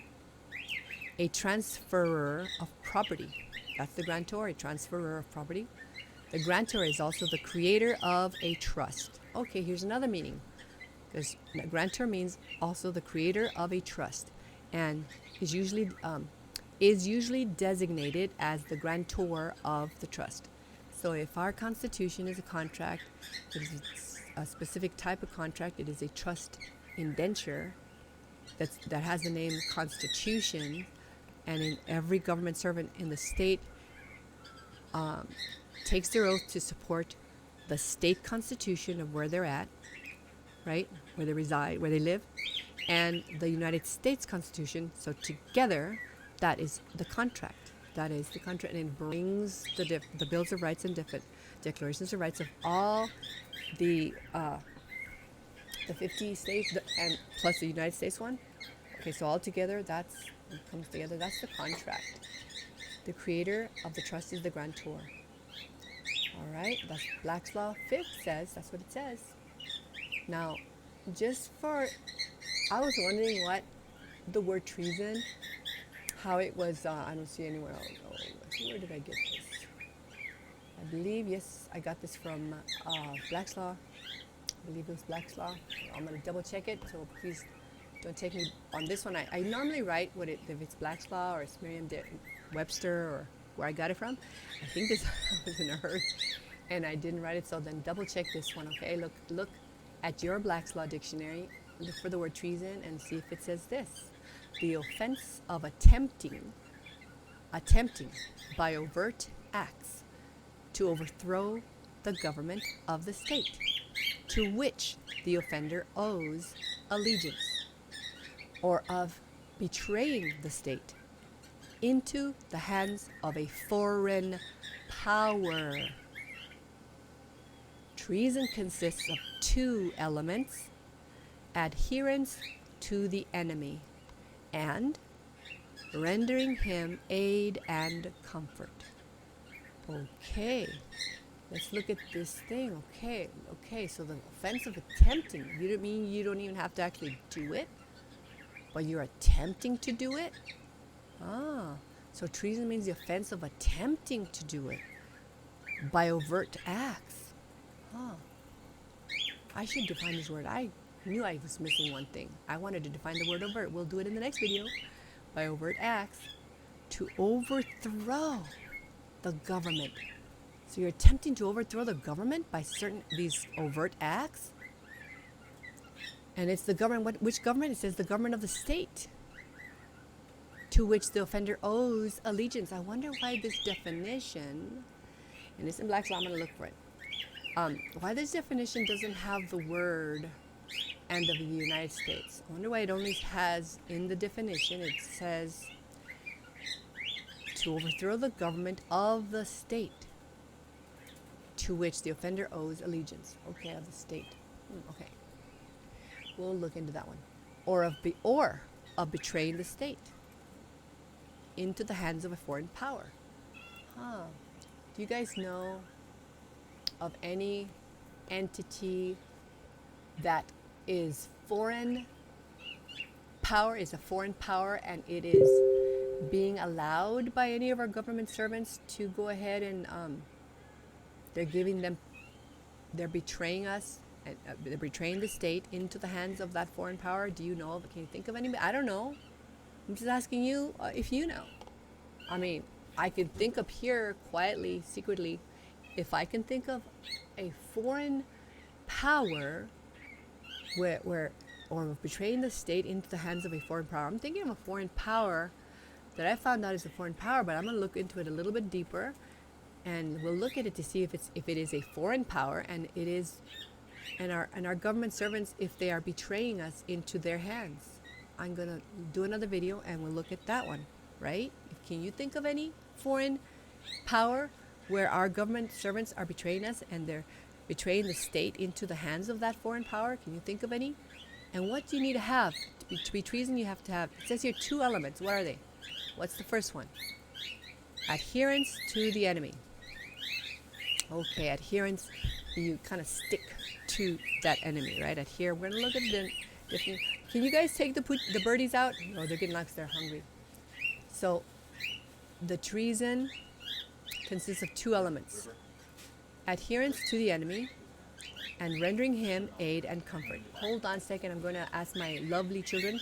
I told them that if they get loud, to just take them over to the bathroom, and then they'll be nice and quiet.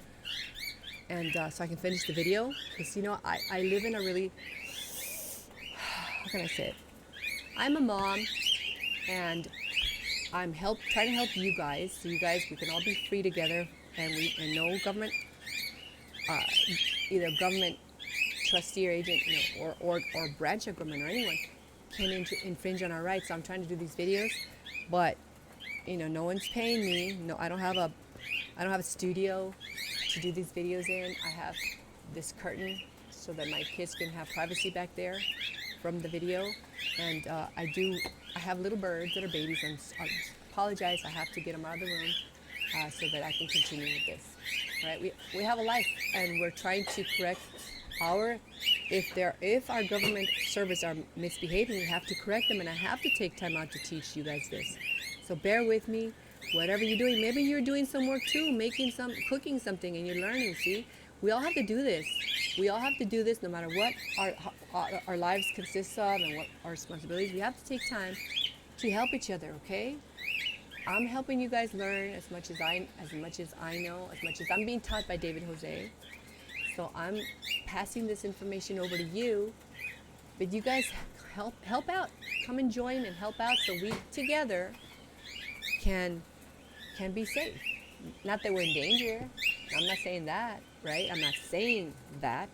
I am just saying that if there's some government servant or government branch that's infringing on our rights, we can correct it. We have the lawful authority and power to do it.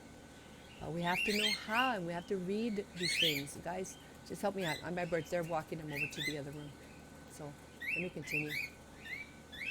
So if their rendering means giving, him generically, it means whoever it is, aid and comfort. Aid means help, and then comfort when they're not even correcting them or trying to correct them. They're comfortably doing it. If our government servants are not even trying to stop them from harming the people, that's really comfortable for them, isn't it? To not be corrected by our indentured servants that owe allegiance, that owe their existence as a government servant, that get their paycheck from us by our money. They're making them comfortable. They're not even correcting this foreign power, from stopping them from harming the people. That's giving them aid and comfort, right? Comfort is like they're not even correcting them. Aid is like to help them out in any way. It could be money, or it could be any other kind of help, by maybe calling them a specific name that you might think is authentic and sounds like it all belongs in the government, belongs in our branches, and that's giving them aid, help, to be there, to work there, while they're a foreign power. And they're working in our government or doing anything in our government while they're a foreign power. Well, gee whiz, that's helping them do it. They're not supposed to do that. Adherence to the enemy. They stick with them. They're right there next to them, and they still don't stop them. That's treason, you guys. That's treason. How many things are there?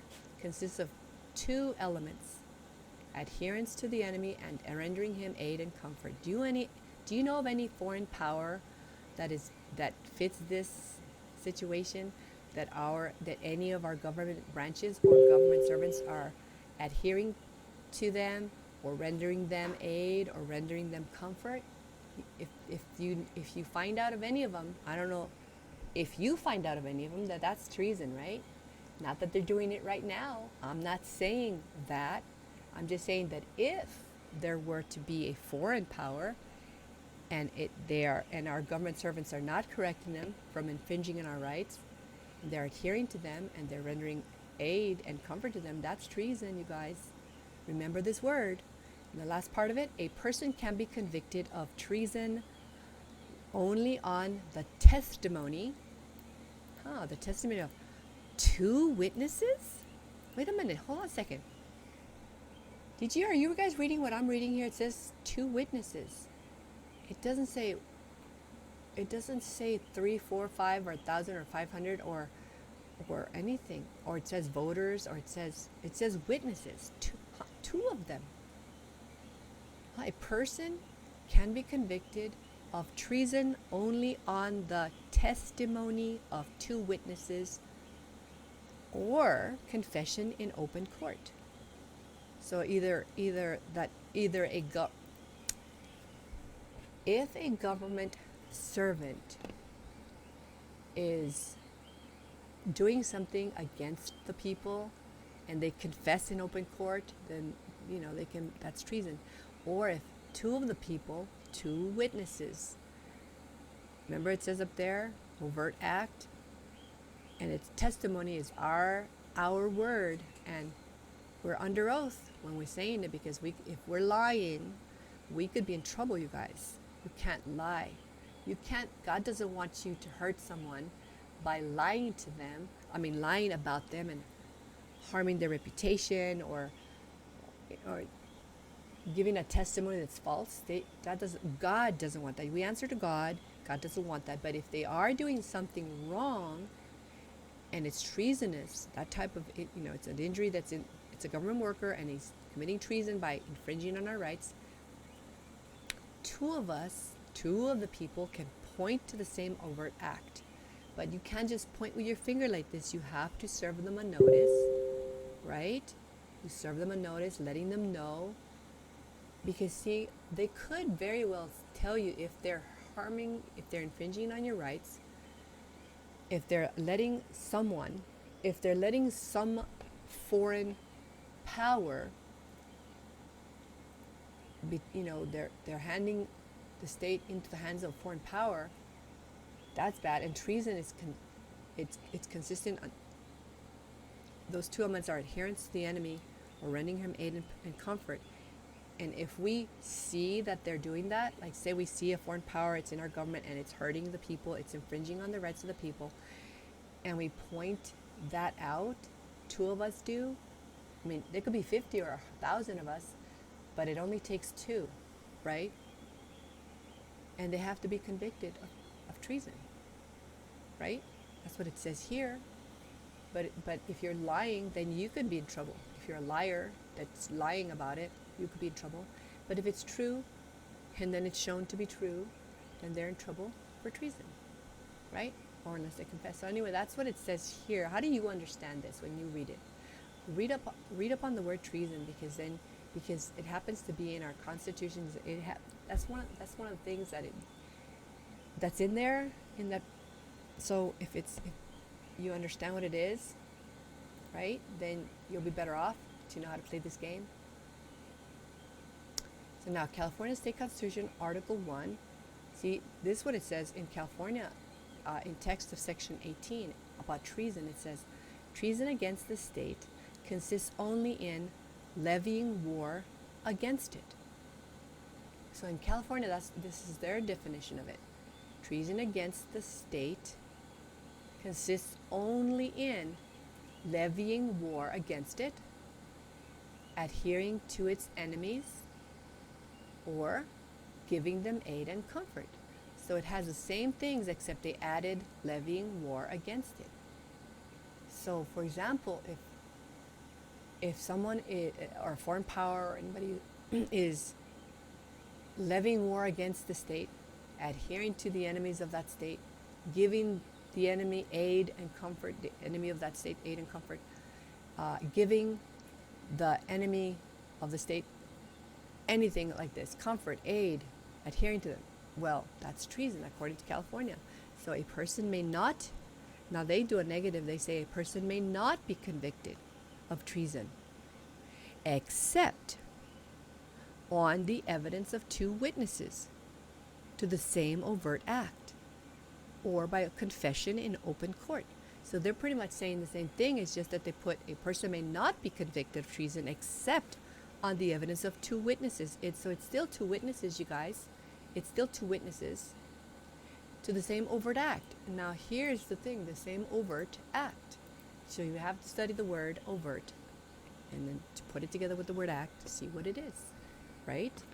Because in our constitutions, that there is the word treason in it for any government servant, individual one, or as a group, right? If they go against the constitutions, which have in them our inherent rights, not only the groups as a whole, but the groups individually of each individual of the people, right? That's what it says. So now I'm going to go ahead and just read. Now that we took time, oh, I know it's a long time, but excuse me, but it's just life is that way. Just see this video in several parts, if it's okay with you, because I haven't eaten. I'm just doing this. I'm going to squeeze this in. And it's 4 o'clock, but I'm going to do this because we need to know. So see it in parts, because then the next day I'm building parts. I'm doing some things in my house, and so I have to squeeze this in. So please excuse me, forgive me for if I'm not perfect in teaching you maybe the way you like it. Do it faster, or with less words. I have a hard time speaking with less words. That's my weakness. I can't explain things with less words. I try to, though. I'm trying to tell you with less words, but I feel like, oh no, what if they don't understand me? I want to say more. So if you already get it, I'm glad you got it, understanding it. But sometimes some people need a little bit more explanation, a little bit longer. And so I'm trying to reach everyone. That's why I try to over-explain, trying to reach the ones that are not understanding. The ones that understand, well, great, you understand. But what about, we need all of us to understand, okay? So we need us all. Here, now I'm going to go ahead. Remember, this whole document is about enumeration of rights, but you have to keep those things that I talked about in your mind while we're studying this, so that you can see if they are committing treason, so that you can see if you have rights. If you have all political power, you have to see if it's true, because if you don't know if it's true, you don't want to do something unlawful. If you like the law, you like doing things lawfully, you like pleasing God, you want to do things lawfully, right? So, but you have to know what the law is, so you know you're doing it right. And you have to know if you have a responsibility to your children and to the future generations. You have a responsibility to make sure that this government stays in the straight and narrow and doesn't go out of line, doesn't go become a little tyrant, right? Whether in a group or individual, whatever it is. We have to know what the rules are, and we have a duty. We have a responsibility, and you guys, we can't be lazy. Lazy is not good. I tell my kids, don't be lazy. Laziness is going to get you. Don't let it get you, right? I tell them, laziness attacking. Laziness attacking. Fight back laziness. Because sometimes when you don't want to get out of bed, right? You're tired, you don't want to get out of bed. Who is the boss of your body? Isn't it you? You are the boss of your own body. So when you know you have to get up off the bed and get up and start the day and you're tired, well, you say tough cookie crackers to your body, because it's not the boss. You are. You're the soul that's in there in your body, and you control it. And you say, you get up right now because I am the boss. And you make yourself get up. That's what I do in the morning. Say, I'm not sticking to those bed covers. I have to get up. If I'm tired, too bad. I'm going to get up. My body doesn't want to get up. And I say, yes, you're going to get up because I'm the boss. I'm the boss. You get up right now. Well, the same thing. You're the boss of these governments, and you can't sit around not doing it, your job. Your responsibility is to correct them. Your responsibility and mine is to make sure that they're doing things according to our Constitution, in agreement with our constitutions. And if they're not, it is our obligation, if you love your children and your family or your wife or your husband or your friends, whoever you love someone, do it for them and make sure that we have our rights intact, that they are not infringing on any of our rights. You guys can do anything under the sun. You guys can do anything. As a free people as a free American people, you can do anything. You just accept harm another human, like hurt them. I mean, if you, like say you're going to the store or to the dentist and you're not hurting anyone, it's a public place, you can go there and you can be taken care of by the dentist. They cannot make you, put mascara on your eyes if you don't want to. They can't make you do that. Oh, I'll only let you come in if you put on some mascara. But I'm a guy, I'm a dude. I look terrible looking in mascara. What kind of girls aren't gonna like me like that? Right. Don't make me do that. And then if you guys are weak and you let them boss you around like that, I'm so sorry. And if maybe you're not weak, but you just didn't know that you had the lawful right, and you can exert your rights. But you got to know the law. You got to know the rules of the game. So when you go there, you don't have to wear that mascara, dude. Right? Girls aren't going to like you with I wouldn't like a guy with mascara. I would say, ah. Well, I'm a girl, you know. If you like a guy with mascara, that's fine. That's your choice. Someone look good with mascara. You guys are free. You're free under the sun if you like wearing mascara. No one can bother you. Wear the mascara. I want to be the one that wears the mascara in my family. But maybe in your family you want the mascara on the dude. That's okay. That's all right. But exert that.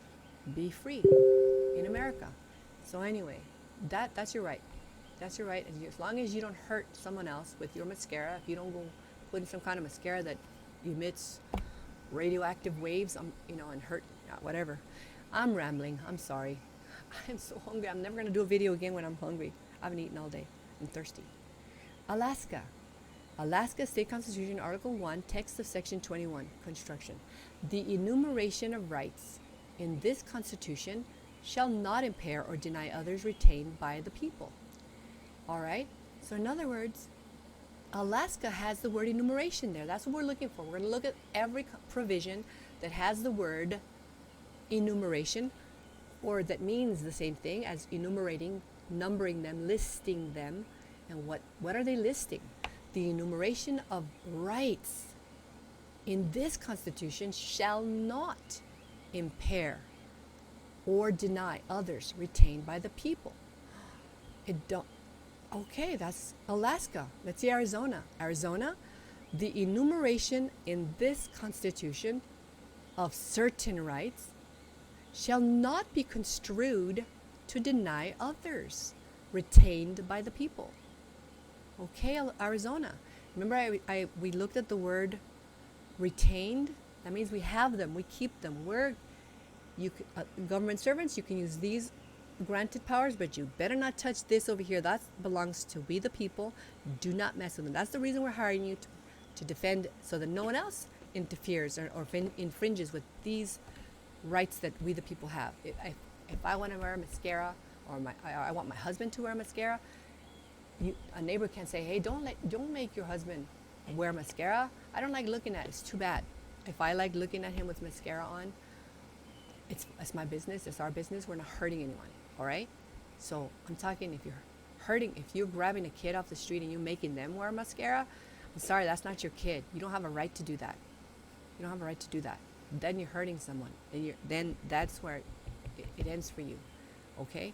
But if you want to do whatever you want to do, you're free in America to do it. All right? You're free to do it. Just don't hurt anyone. Okay?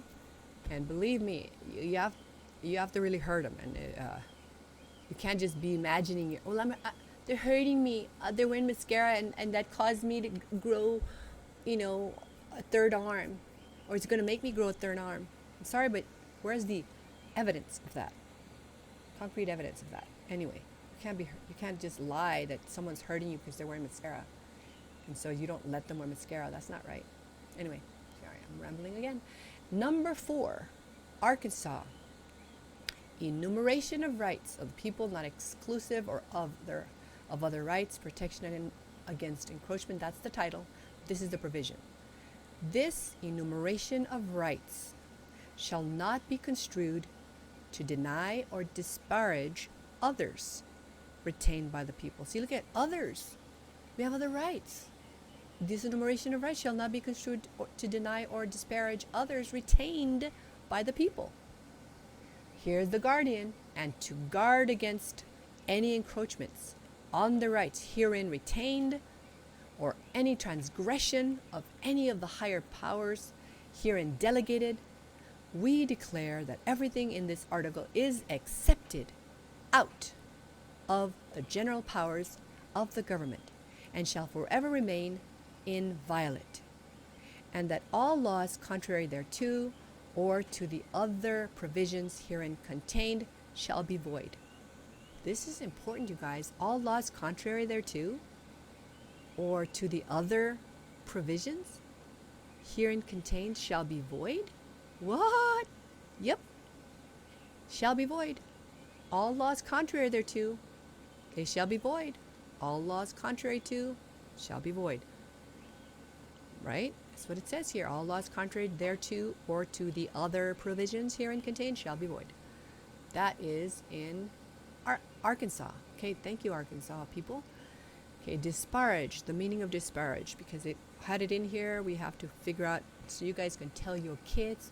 Disparage. Explain your constitution to your children. To connect unequally, to match unsuitably, to discredit one's person or property. That's disparage. Disparage. Okay, number 5. It says, the provision says, rights guaranteed by this Constitution are not dependent on those guaranteed by the United States Constitution. Rights guaranteed by this Constitution are not dependent on those guaranteed by the United States Constitution? Well, that sounds good to me. In criminal cases, the rights, there's two Peters again. So in criminal cases, the rights of a defendant to equal protection of the laws, to due process of law, to the assistance of counsel, to be personally present with counsel, to a speedy and public trial, to compel the attendance of witnesses, to confront the witnesses against him or her, to be free from unreasonable searches and seizures, to privacy, to not be compelled to be a witness against himself or herself, to not be placed twice in jeopardy for the same offense, and to not suffer the imposition of cruel or unusual punishment, shall be construed by the courts of this state in a manner consistent with the Constitution, of the United States. And in the United States, it'll point you back to the states. You'll see. This Constitution shall not be construed by the courts to afford greater rights to criminal defendants than those afforded by the Constitution of the United States, nor shall it be construed to afford greater rights to minors in juvenile proceedings on criminal causes than those afforded by the Constitution of the United States. This sounds like an amendment to me. This Declaration of Rights may not be construed to impair or deny others retained by the people. Okay. So they squeezed all these things in, right? Different than the other provisions over there, but it still has them. It still has the same kind of language in it here. So this Declaration of Rights may not be construed to impair or deny others retained by the people. So if you have other rights that are not written in any constitution of any state or in any constitution of the United States, if you have rights, inherent individual rights that are not written down, this means that this cannot be construed to impair them or deny them. Others retained by the people. And if these people here in criminal activities, doing criminal activities and they're being prosecuted or whatever, if they have these rights, so if a criminal gets these rights, the people have more than this, more than a criminal, or someone who's being looked at if they're a criminal, the criminal cases, right? So equal protection of laws means we that are not being prosecuted for criminal activities, we definitely have equal protection of laws. We definitely have due process of law, right? We have the guaranteed right to a speedy trial and public trial. They can't do it in secret. Because if they can't do it in secret for anyone being accused of crime, they definitely can't be for a law-abiding one of the people, but someone that's not being accused of any crime, why should they have less? It doesn't make sense. If they have less, they would have more. At least equal to, right? All right, anyway, so that's California. Colorado, the enumeration in this Constitution of certain rights shall not be construed to deny or impair or disparage others retained by the people. Okay, that's Colorado. That good old Colorado. They wrote it down just right. See, it's nice and short and sweet. All right. You guys, Connecticut, I didn't find it, but you can look it up in Ballotpedia. Delaware, I didn't find it. Look it up. Florida does have it. The provision says, all political power is inherent in the people. The enunciation, to enunciate, right? Herein of certain rights shall not be construed to deny or impair others retained by the people. So even this one doesn't have the word enumerate, but it has the word enunciate. Well, it still says, of those certain rights shall not be construed to deny or impair others. See, we have so many. We have others. So many. Oh, I bet you if on a Sunday or Saturday, write as many rights as you have that are your individual rights. As long you write them down and say, does this hurt someone? Physically, like kill them, maim them, tear them up. Does it do that? If it doesn't harm their bodies, like harm them, like steal their money or take away their property or anything like that, if it doesn't harm them, they are your rights. They're good, strong, real, defendable rights that our government servants are to defend. Okay, write as many as you write down, and then check the Constitution. If they claim to have authority over something, go quickly to the Constitution, look at the Bills of Rights, Declarations of Rights, and find out and see if they have those rights. Because they cannot write anything else, anything. That doesn't matter. Even in the frame of government, the frame part, they cannot write anything that infringes on the inherent rights, because that's the whole purpose of having a government, was to defend our individual rights. The whole people as a group rights and the individual rights. We never forget the individual. 10, Georgia. The enumeration of rights herein contained as a part of this Constitution shall not be construed to deny to the people any inherent rights which they may have hitherto enjoyed. There you go. Inherent rights shall not be construed to deny to the people any inherent rights. The enumeration, see that, how they're enumerating them, but just because we listed them doesn't mean that we don't have other rights. That's what this says. Do you not see that yourself? Go look under Georgia Constitution. Go see if that's what it says. And then you figure out, you look up the words that you don't know, and then see if it means, and understand, believe your own mind. After learning it, reading it, you'll see you have those powers. You have these rights. In Hawaii, the enumeration of rights and privileges shall not be construed to impair or deny others retained by the people. Good old Hawaii. Here you go, Idaho. This enumeration of rights shall not be construed to impair or deny other rights retained by the people. There you go, Idaho. Illinois. The enumeration in this Constitution of certain rights shall not be construed to deny or disparage others retained by the individual. See? By the individual. Are you an individual? Or are you two people in one? I mean, if you're pregnant, you are not two people.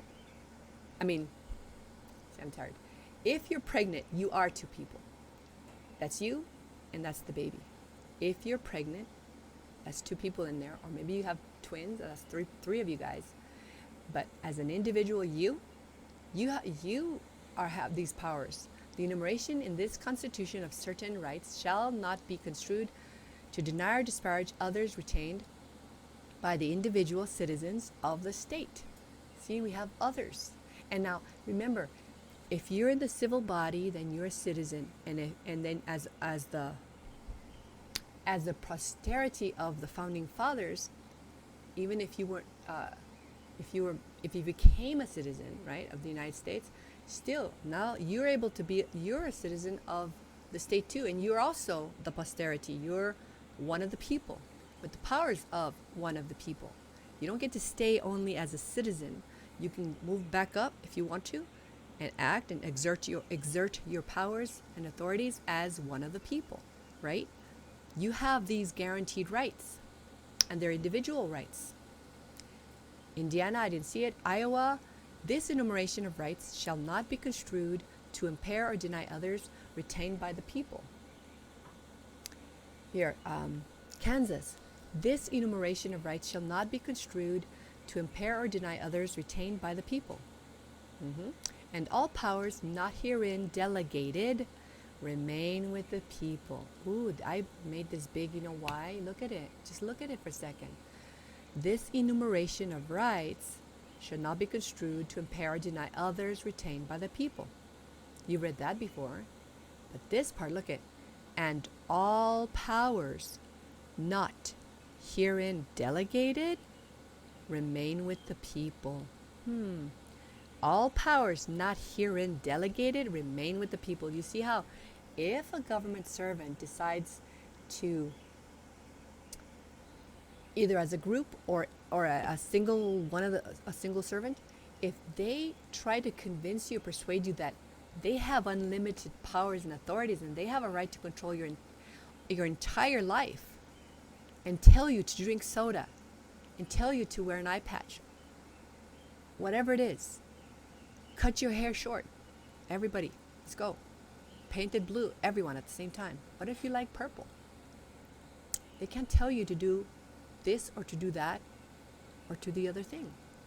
You are an individual and you have all powers, and so all powers not herein delegated remain with the people. And you saw the 18 things.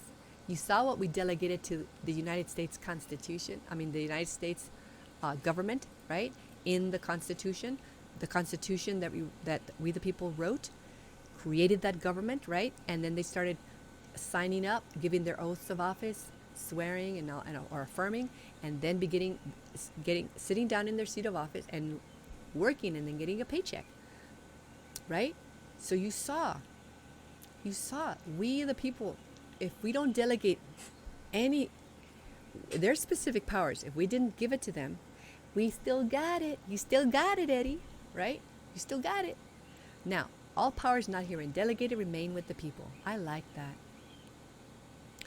Oh, brother, I hope you guys have patience. Delegation as sending away, putting into commission the assignment of a debt to another. I'm going to skip this one. It's going to make it too long, and it's already 4:30. So you look up the word delegate, to delegate something, okay? You read the word. I'll cover it in another. Oh my goodness. Okay. So there's so much there, but here, this is where did I read this? Oh, this is from Black's Law Dictionary, 5th edition. I'll read this section right here. This one's too much. Now, you read all of it, okay? You get informed. You read all of it on your own time and highlight it. If you don't need to highlight, don't highlight. Do whatever in the world you want, because you are an individual and you can do what you want, because you don't hurt me. If you don't highlight it, you're not hurting me. Or if I highlight this thing, am I hurting you? You could just turn off the channel. Go to another video somewhere, do something else. But see how I'm not hurting you, and I have the right to highlight, right? You have the right to turn off the channel if you want to, right? The same thing. You have individual rights. Now, delegation of powers, transfer of authority by one branch of government in which such authority is vested to some other branch or administrative agency. Okay, so remember, if we let our power rest, if we grant it, if we delegate it, if we give it to the government branch that we decided, you government branch, you're going to have this. The second branch, you're going to have this. The third branch, you're going to have this. There are only 3 branches of government. If anyone tries to tell you there are 4, that's bonker talk. They're out of they're boing, something jumped out, like a spring, okay, or a bolt. Boop. You need to go get the wrench and fix it. All right. So there are only 3 branches. And if we give a branch and we say separation of powers, branch number 1, number 2, and number 3, you guys do your own thing. We give you the authority to do only your thing. And if you start mixing it, commingling it, melting it together, that's not allowed. It's separation of powers. We said do not do that. Do not do that. So the president cannot suddenly begin to act like he's a judge, right? The senator can't suddenly begin to act like he's a judge, right? So now, say if the executive office, contracts and has a help doing something or whatever, has an agency, or the legislature creates another agency to help them out, do some whatever they're doing, and if they start acting like they are the judge, are they allowed to do that? Because their job is to legislate statutes to get the 18 things done. So tell me, where does it say that they can give that authority to another branch? Where does it say that? I don't, can you guys point it out to me, please? Because I like learning. I like you teach me, and I'll listen. Point it out to me. See what I'll read. If you can show it to me by real sources, legitimate sources, authenticity, original documents and things. Okay, I will change from my ways. I will change. I will learn. Okay, but if you cannot show it to me, then I'm not going to listen to you. And you gotta prove it to me, baby. All right, let's see. U.S. Constitution delegates different powers. Okay, we're talking about the U.S. Constitution. The U.S. Constitution delegates different powers to the executive, legislative, and judicial branches of government. Okay, the U.S. Constitution delegates this. Well, who created the United States Constitution? We, the people. So we're really doing this. But they like to leave the people out of it. They don't like to talk that it's the people doing it. And I say that they like doing that because they don't do it. Are they doing it? If they're doing it, tell me. Did they write that the people wrote the constitutions, and then written in the Constitution, we gave those powers, different powers to the three different branches? Why do they want to leave us out of it? Why do they not want to mention us?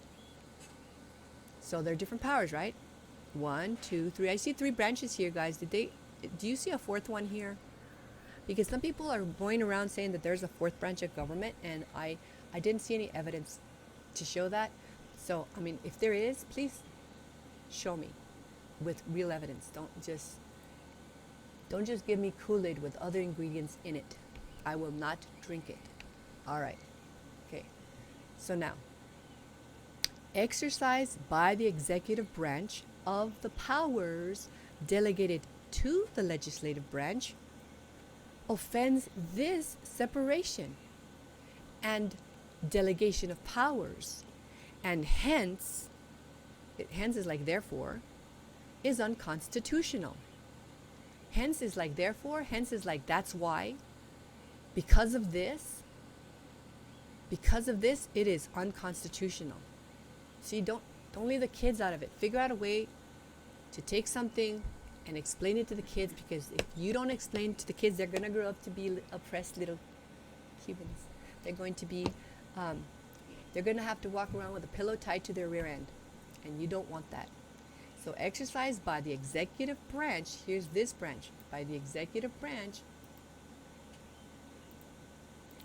of the powers delegated to the legislative branch. Oh my gosh, it offends this separation and delegation of powers. And hence, and that's why it is unconstitutional. See, it's unconstitutional. And even Black's Law wrote it in there. I think, did they, is someone in trouble for writing it in there? Or they wanted to write it in? Okay, anyway. Certain powers may not be delegated from one branch of government to another. Oh, certain powers may not. Even Black's Law Dictionary knows this. Certain powers may not be delegated from one branch of government to another. All right, okay. In other words, the legislature cannot act like it's a judge. The executive branch cannot act like they're a judge. The judicial cannot act like it's a president, or it's or it's a Senate, or it's a House of Representatives, it's Congress. I mean, they can't mix and mingle and all that. Oh, okay. Certain powers may not be delegated from one branch of government to another. It's unconstitutional. Such as the judicial powers or such congressional powers as power to declare war, impeach, or admit new states. So in other words, the legislature can do that, but the judicial branch cannot declare war. Can it declare war? It can't. It was given to Congress, which is composed of the House of Representatives and the Senate. That's what they can do. So the judges can't declare war with another country, or they'll be in trouble. They'll be committing a treasonous act. They can't do anything that the other branch does, right? Keep that in mind and check to see if they're keeping to that or if they're mixing it up. Just check them out. Maybe they're perfectly in line, in the straight line and straight and narrow, like they say. Maybe they're not. For distinction between delegated powers and various other types of constitutional powers, see power, and we'll look at that later. This is Blackstock Dictionary. 17 Kentucky, I didn't see the provision. Louisiana Constitution, Article 1, text of Section 24. The enumeration in this, see, it says it right here, enumeration. The enumeration in this Constitution of certain rights shall not deny or disparage other rights retained by the individual citizens of the state. Louisiana has it. Maine has this. Other rights not impaired. Other rights not impaired. The enumeration of certain rights shall not impair nor deny others retained by the people. There you go. This is in Maine. Maryland. This enumeration of rights shall not be construed to impair or deny others retained by the people. There you go, Maryland. Here, Massachusetts, I didn't see it. Michigan. The enumeration in this Constitution of certain rights shall not be construed to deny or disparage others retained by the people. There you go. Michigan has it. Minnesota has this. What's a long one? The enumeration of rights in this Constitution shall not deny or impair others retained by and inherent in the people. The right of every man to worship God according to the dictates of his own conscience shall never be infringed, nor shall any man be compelled to attend, erect, or support any place of worship, or to maintain any religious or ecclesiastical ministry against his consent, nor shall any control of or interference with the rights of conscience be permitted, or any preference or any preference be given by law to any religious establishment or mode of worship, but the liberty of conscience hereby secured shall not be so construed as to excuse acts of licentiousness or justify practices inconsistent with the peace or safety of the state, nor shall any money be drawn from the treasury for the benefit of any religious societies or religious or theological seminaries. So this is a long one. This is Minnesota. It had all this, but what we were looking for, the enumeration of rights, right? Shall not deny or impair others retained by and inherent in the people. It had that. Here, Mississippi. The enumeration of rights in this Constitution shall not be construed to deny and impair others retained by and inherent in the people. That was Mississippi. Okay, Missouri. Didn't see it. Now, Montana. The enumeration in this Constitution of certain rights shall not be construed to deny, impair, or disparage others retained by the people. All right. This is Montana. Excellent. Nebraska. This enumeration of rights shall not be construed to impair or deny others retained by the people, and all powers not herein delegated remain with the people. That was Nebraska. Now Nevada. This enumeration of rights shall not be construed to impair or deny others retained by the people. That's Nevada. New Hampshire didn't find it. New Jersey. This enumeration of rights and privileges shall not be construed to impair or deny others retained by the people. Good job, New Jersey. Okay, New Mexico. The enumeration in this Constitution of certain rights shall not be construed to deny, impair or disparage others retained by the people. New Mexico, that was New Mexico. New York, didn't find it. North Carolina, the enumeration of rights in this article shall not be construed to impair or deny others retained by the people. That was North Carolina. All right, North Dakota, yeah, I didn't see it. Ohio, this enumeration of rights shall not be construed to impair or deny others retained by the people, and all powers not herein delegated remain with the people. That was Ohio. Oklahoma, the enumeration in this Constitution of certain rights shall not be construed to deny, impair, or disparage others retained by the people. Good job, Oklahoma. Oregon. This enumeration of rights and privileges shall not be construed to impair or deny others retained by the people. That's Oregon. Pennsylvania didn't find it.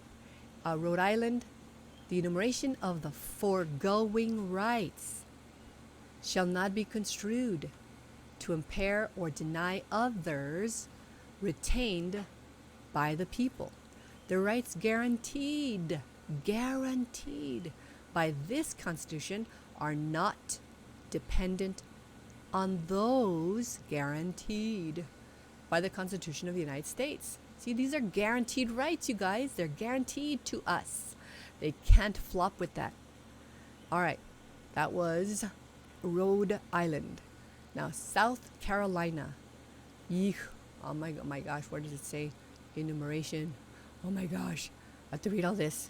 Okay, it's a long one. I'm going to read the bottom. This is little, in parentheses number 4, the enumeration in the Constitution of certain rights for victims shall not be construed to deny or disparage others granted by the General Assembly or retained by victims. They don't talk about the people. Do you suppose that this was an amendment? Remember I told you, if they remove a right from the Constitution and you find it in an old version of the Constitution, you can use that wording in that Constitution. It doesn't matter, Constitution from the year of da da da da, or the year of da da da. Whatever Constitution has your rights written there, you can use those words, because that is there to help describe what your rights are. They exist whether they're written or not written. They're your rights that exist with you. They're yours. They're part of your skin. It's like part of you. They cannot be removed. They must not be removed, or the government servants are in trouble because they were supposed to be the ones defending those rights. Okay? They're physically, actively defending the rights. That's what they're supposed to do. All right. South Dakota didn't find it. Tennessee didn't find it. Texas didn't find it. Utah. This enumeration of rights shall not be construed to impair or deny others retained by the people. It's 448. All right. Vermont didn't find it. Virginia.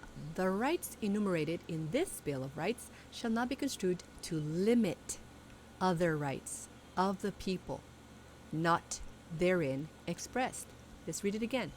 The rights enumerated in this Bill of Rights shall not be construed to limit other rights of the people not therein expressed. Do you see that? We have other rights that they already swore. You guys, they already swore or affirmed to defend the rights that are not even written down. They don't have to be written to be your rights. They don't have to be written down to be your rights. If they're your rights, if you name it and claim it. Now that's where you can name it and claim it, and it works, because if you want to name that you have a certain right, you just yell it on the mountain. That's your right, as long as that does not hurt someone, like physically hurt them, like go against their rights. Like don't rob them. It can't rob them. It can't cut them up. It can't harm them. So that's your right. See what I'm saying? And I'm not talking about visually. Oh no, they're harming me. I don't like looking at that outfit. Whatever. We have to. If we don't like something, we're gonna have to tolerate it, because if we don't like that the neighbor likes, I don't know,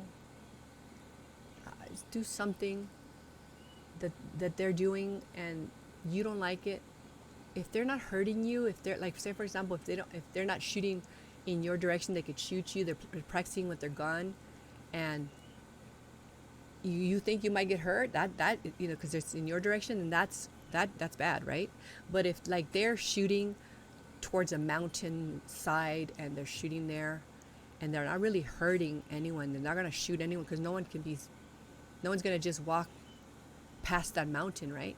They're shooting towards the mountain. I mean, and they have everything secure. I mean, if they have big enough acres and they can want to practice shooting there, and they have everything set up so that they can't harm anyone while they're practicing shooting, it seems to me that if that's their right, that's their right to practice shooting their weapon, right?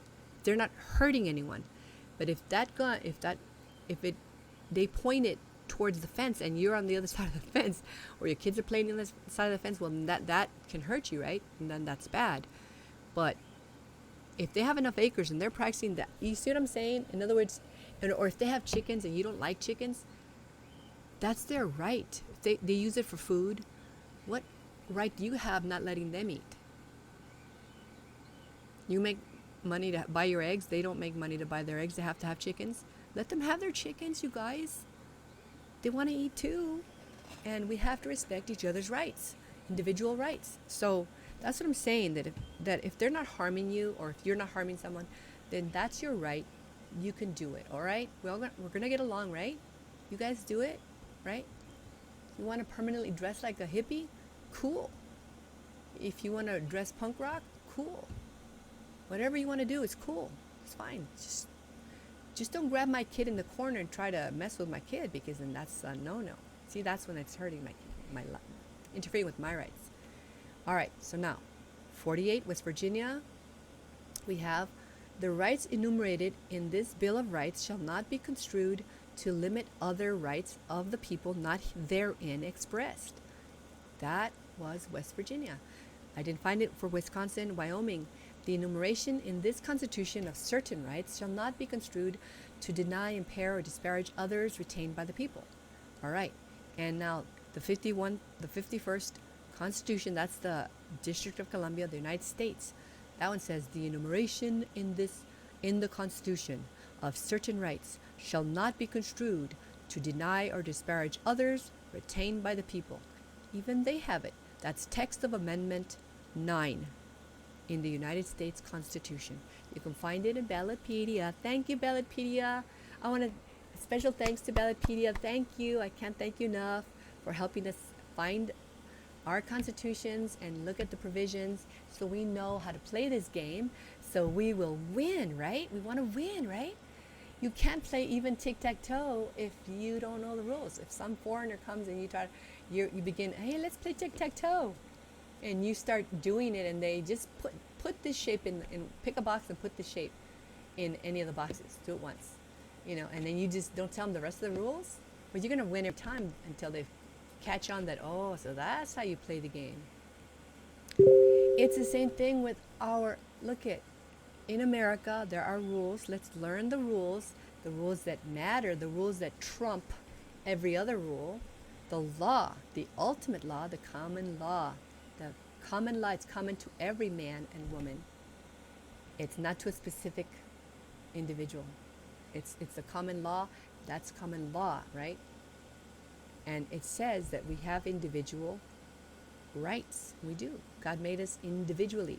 Even the closest twin doesn't look exactly the same as the twin. Not even the closest twin looks exactly like the other one. You can always find a little mole a little bit of the hairline or the size, the tallness, the slenderness, or whatever.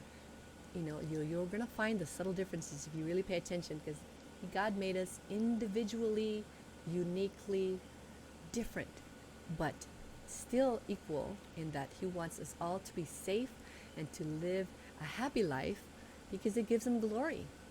It gives Him glory, and it gives Him glory to correct those who are harming others. Yes, church pastors, I'm not happy with a lot of you that you tell your congregation, "No, we're just passing through here. We don't have to worry about what's going on in our government and politics. Don't bring it on the campus. We're passing through this life and we're going to go up to heaven, and that's what you should look for. Forget about if they're raping the kids. Don't think about that. If they're harming the kids, don't think about that. Just say whatever. Pray about it. Give them some socks in a box, and that's your job. Donate some bent cans of food, and then you'll feel better. But don't dare stop the problem at the source. Don't dare stop the problem at the source. If all the old gals that are like, your husband's died, or guys and your wife's died already because you guys are old, or you're there but you're old, and you have to pay all these taxes that you could barely manage because you can't work anymore because your bones are creaky and old, and yet you have to pay all this tax to your home. Oh, you got to sell your home and live in a smaller house. Oh, too bad. We'll pray for you. We love you though. Don't forget, 10% is the donation at the door. Don't forget to leave your 10%. We love you. Pray to God. Thank God for all your suffering. Be glad for the suffering. Well, that's a distortion, okay, you guys? There's truth, but if it's taken out of context, if it's used all cattywampusly, it's wrong. It's not true. That's a distortion. Yes, we thank God for suffering, because yes, God allows suffering because some people are putting coals on their own head. They want to be evil. They have a right to be evil. Go for it, and God has a right to kick them out of. There's an expiration date, a date of the end for every. There's death that will happen, right? And God will put all those. They freely chose to be evil. He'll put them in hell. All right, that's where they're gonna wind up, in hell. It's what it is. That's what I believe. So they have a right to go to hell. I want to be evil. I want to go to hell. All right, okay, so that's good. Okay, but we do have a right to defend and correct our bad government workers, because, see, if I want to help a child, it isn't enough to give them a little box with socks in it and a little loaf of stale bread. That is not. But if you stop that child from being taken from their parents when there's no authority under the law, there's no lawful reason to take them, and they're taking them, you're doing nothing when you could be writing two little pieces of paper. That's disgusting to me. I think, I talked to a pastor and I explained it in great detail. I talked to several pastors, explained it in great detail, and oh no, well, we don't deal with that here. No, that's just not what we do. But don't you know that we could save children this way? And old people that instead of just giving them a dented can of food, we can help them so they can afford to stay in their home, right? Because there are things going on that are not good, right? There are some things that are going on that are not good, right? Is this a perfect government? No. Can someone prove to me that it's a perfect government, perfect functioning? I'd like to see the evidence of that. So that means there are some things that are going wrong, and what are those? Identify them and let's correct them. Okay? So pastors that don't care about your congregation and really tell them the truth about what their rights are, that can really help people. Don't just help them by, give me the donation 10% and I'll give them a little. I'll open up a little a room with old clothes, and we'll help the people that way, because they got kicked out of the house. They lost their home, and they're gonna have to go in there and get old clothes and old shoes. That's what I had to do when they took my home. I had to go and stand, go get the old, instead of helping, so they wouldn't take my house, right? Or someone else, so they wouldn't take their house and be poor, right? Because you know what? Can't take someone's property without a trial by jury. It's guaranteed. And seeking justice has to be free, without purchase, without expense. And anyway, I'm sidetracking, but that's what it is. That's this is me, Celestial, when she's hungry. She goes on and says a lot of things. But okay, love you guys. I love the good people that love God, that want to do good in this world, that want to be kind to each other. I love you guys. All right, so this is the end of this video for now. God bless you. God protect you. God bless me. God protect me and my family. I love you guys. Bye. Here we go.